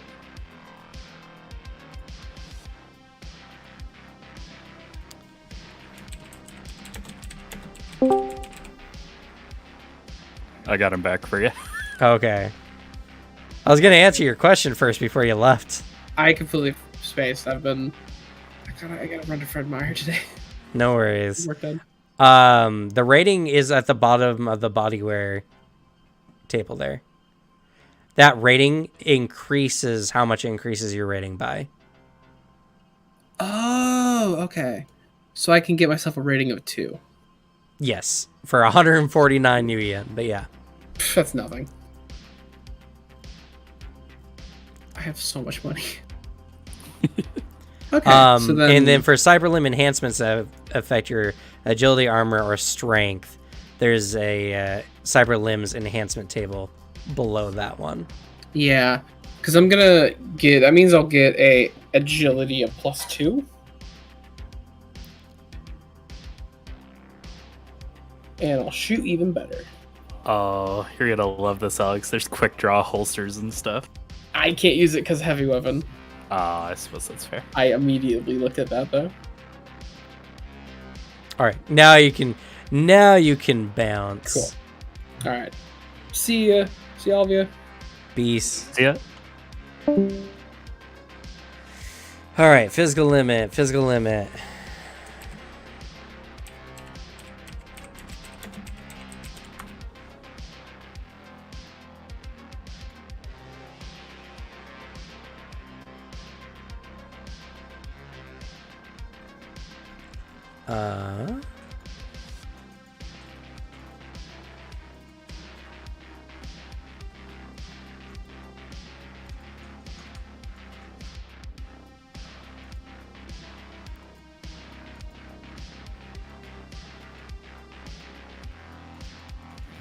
For weapons, was an availability rating of 6 and physical gear No. 12.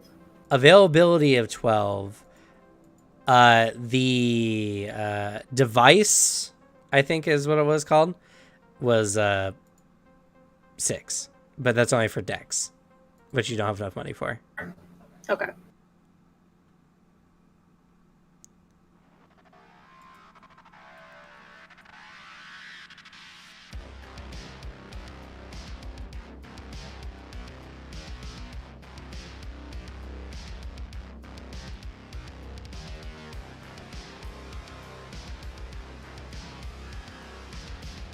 So then I have a question, but it can wait until after you're done looking up the physical limit. Go ahead. So if it has a straight number under availability, that's the number I follow. What if it has a letter next to it? Specifically, what I'm looking at are the shot gloves. There's 6, but it's 6R under availability. Most items have that. I think it has something to do with how legal they are, maybe. I'll double check real quick.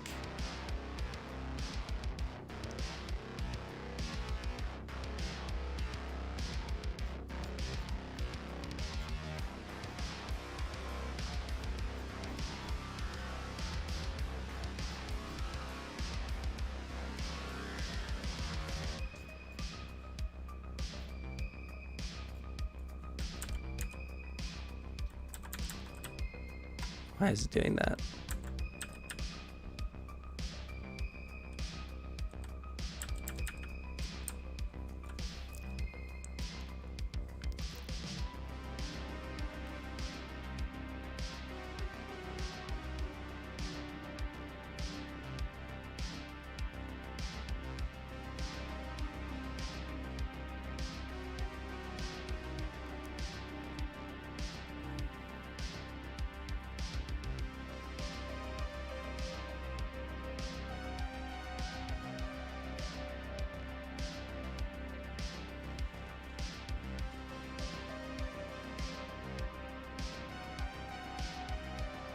Oh, gear accuracy always overrides your normal limit if it's lower.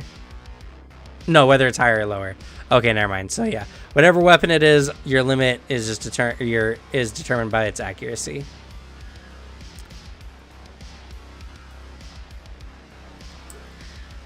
So if it's physical, it's just my physical limit at that point. No, it uses the weapon's accuracy.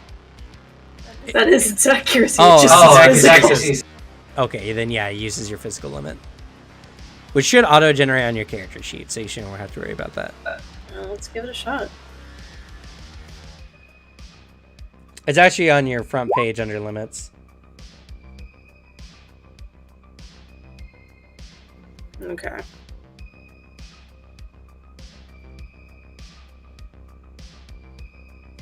Yeah, you just got really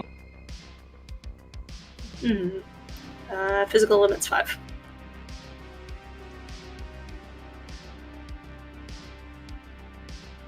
Yep. Which I think that's how much your body is. No, my body's a 4. I know it's derived from your stats. I have to double check. Again, it's not very well compiled.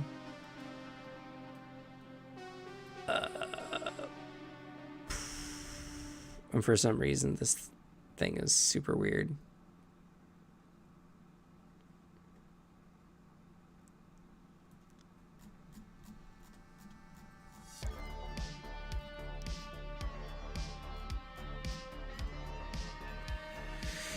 Restriction, carrying, size, cost, wireless bonus, incompatibility, turn out, gearless, aim melee weapons.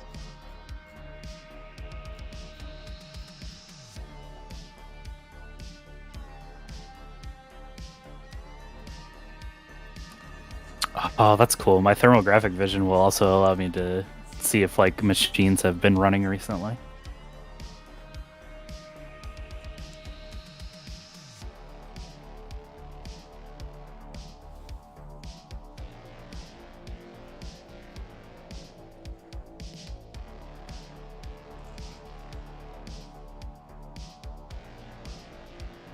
Ah, okay. R means restricted, F means forbidden. Restricted items may cause suspicion if they're noticed, but you can fake having IDs and licenses for them. F is immediate, like they'll come after you if they see it on you. So, there's that.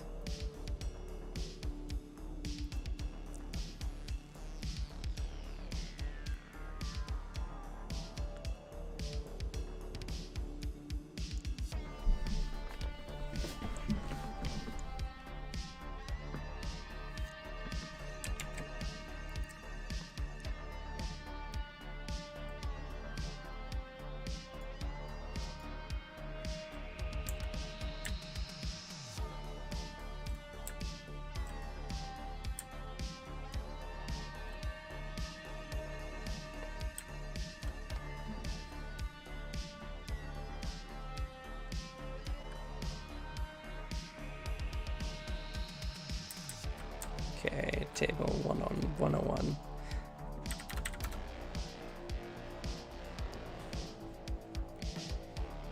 All right, your physical limit is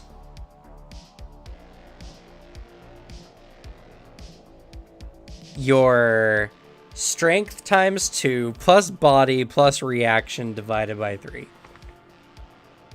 Why? Why would they do that?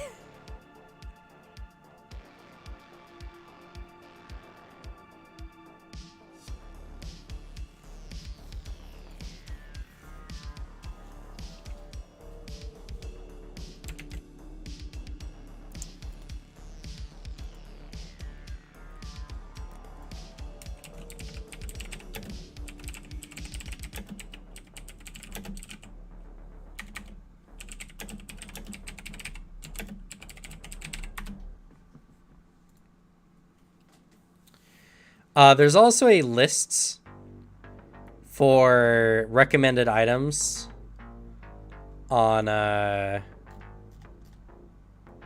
the equipment page, which is page 94.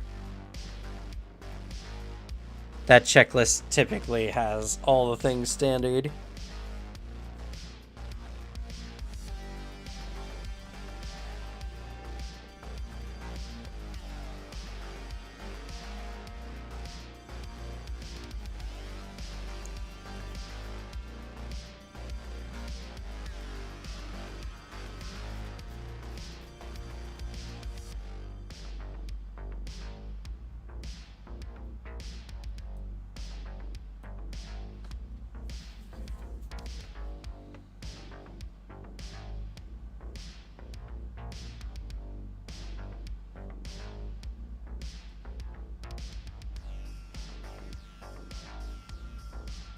And then comm links are never a bad one either. Not at all. Comm links are mentioned, as well as a fake SIN ID number, which is a redundancy, but anyway, certified ID number or whatever. No, not certified. I don't know. Gets in this. And fake licenses, they're on page 442.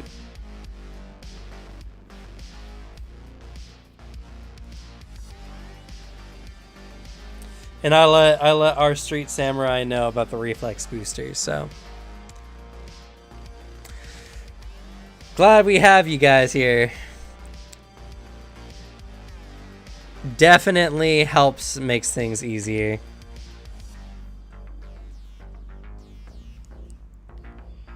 And I still got a lot more, and especially because we got a character of every variety, so I had to learn pretty much the whole damn book. I was like, oh, maybe we'll just have like at least we don't have a Decker. You know what? I'll take that because Deckers are so complicated.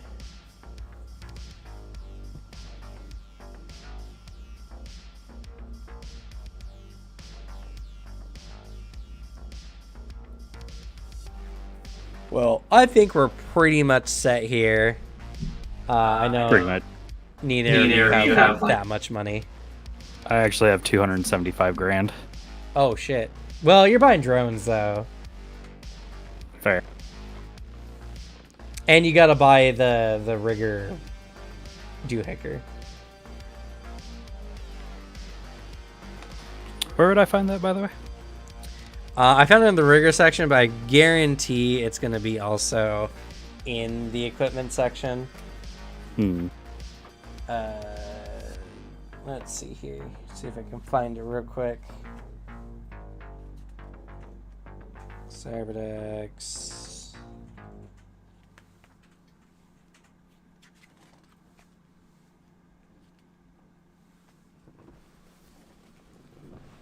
Yeah, we got Technomancer, a rigger, a magician. The easiest ones are Street Samurai.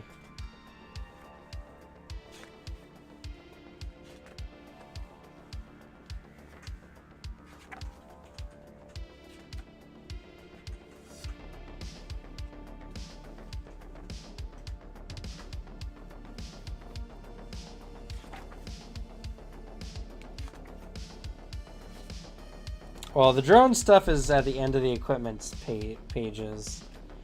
All the rigger stuff seems to be after page 461. I don't see the actual rigger rig, though. That I found on page 267. They're command consoles.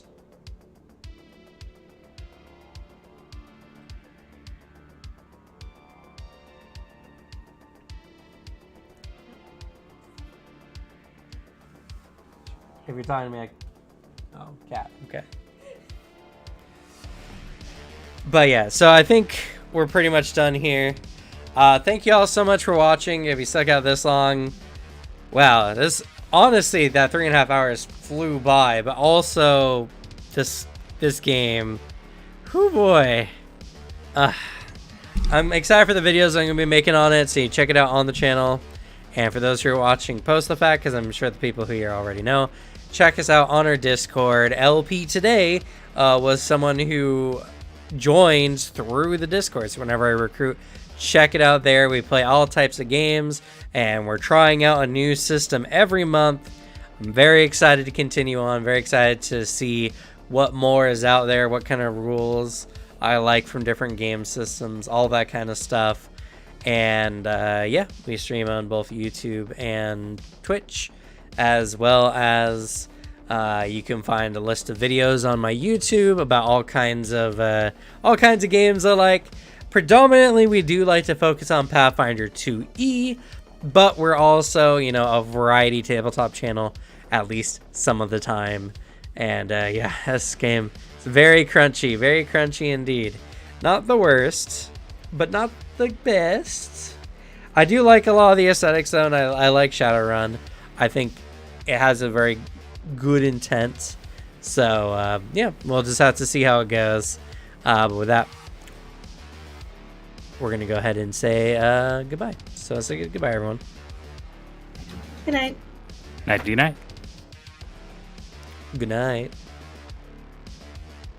It does have tons of style, yeah. We're gonna be leaving in style now. Bam, check that out.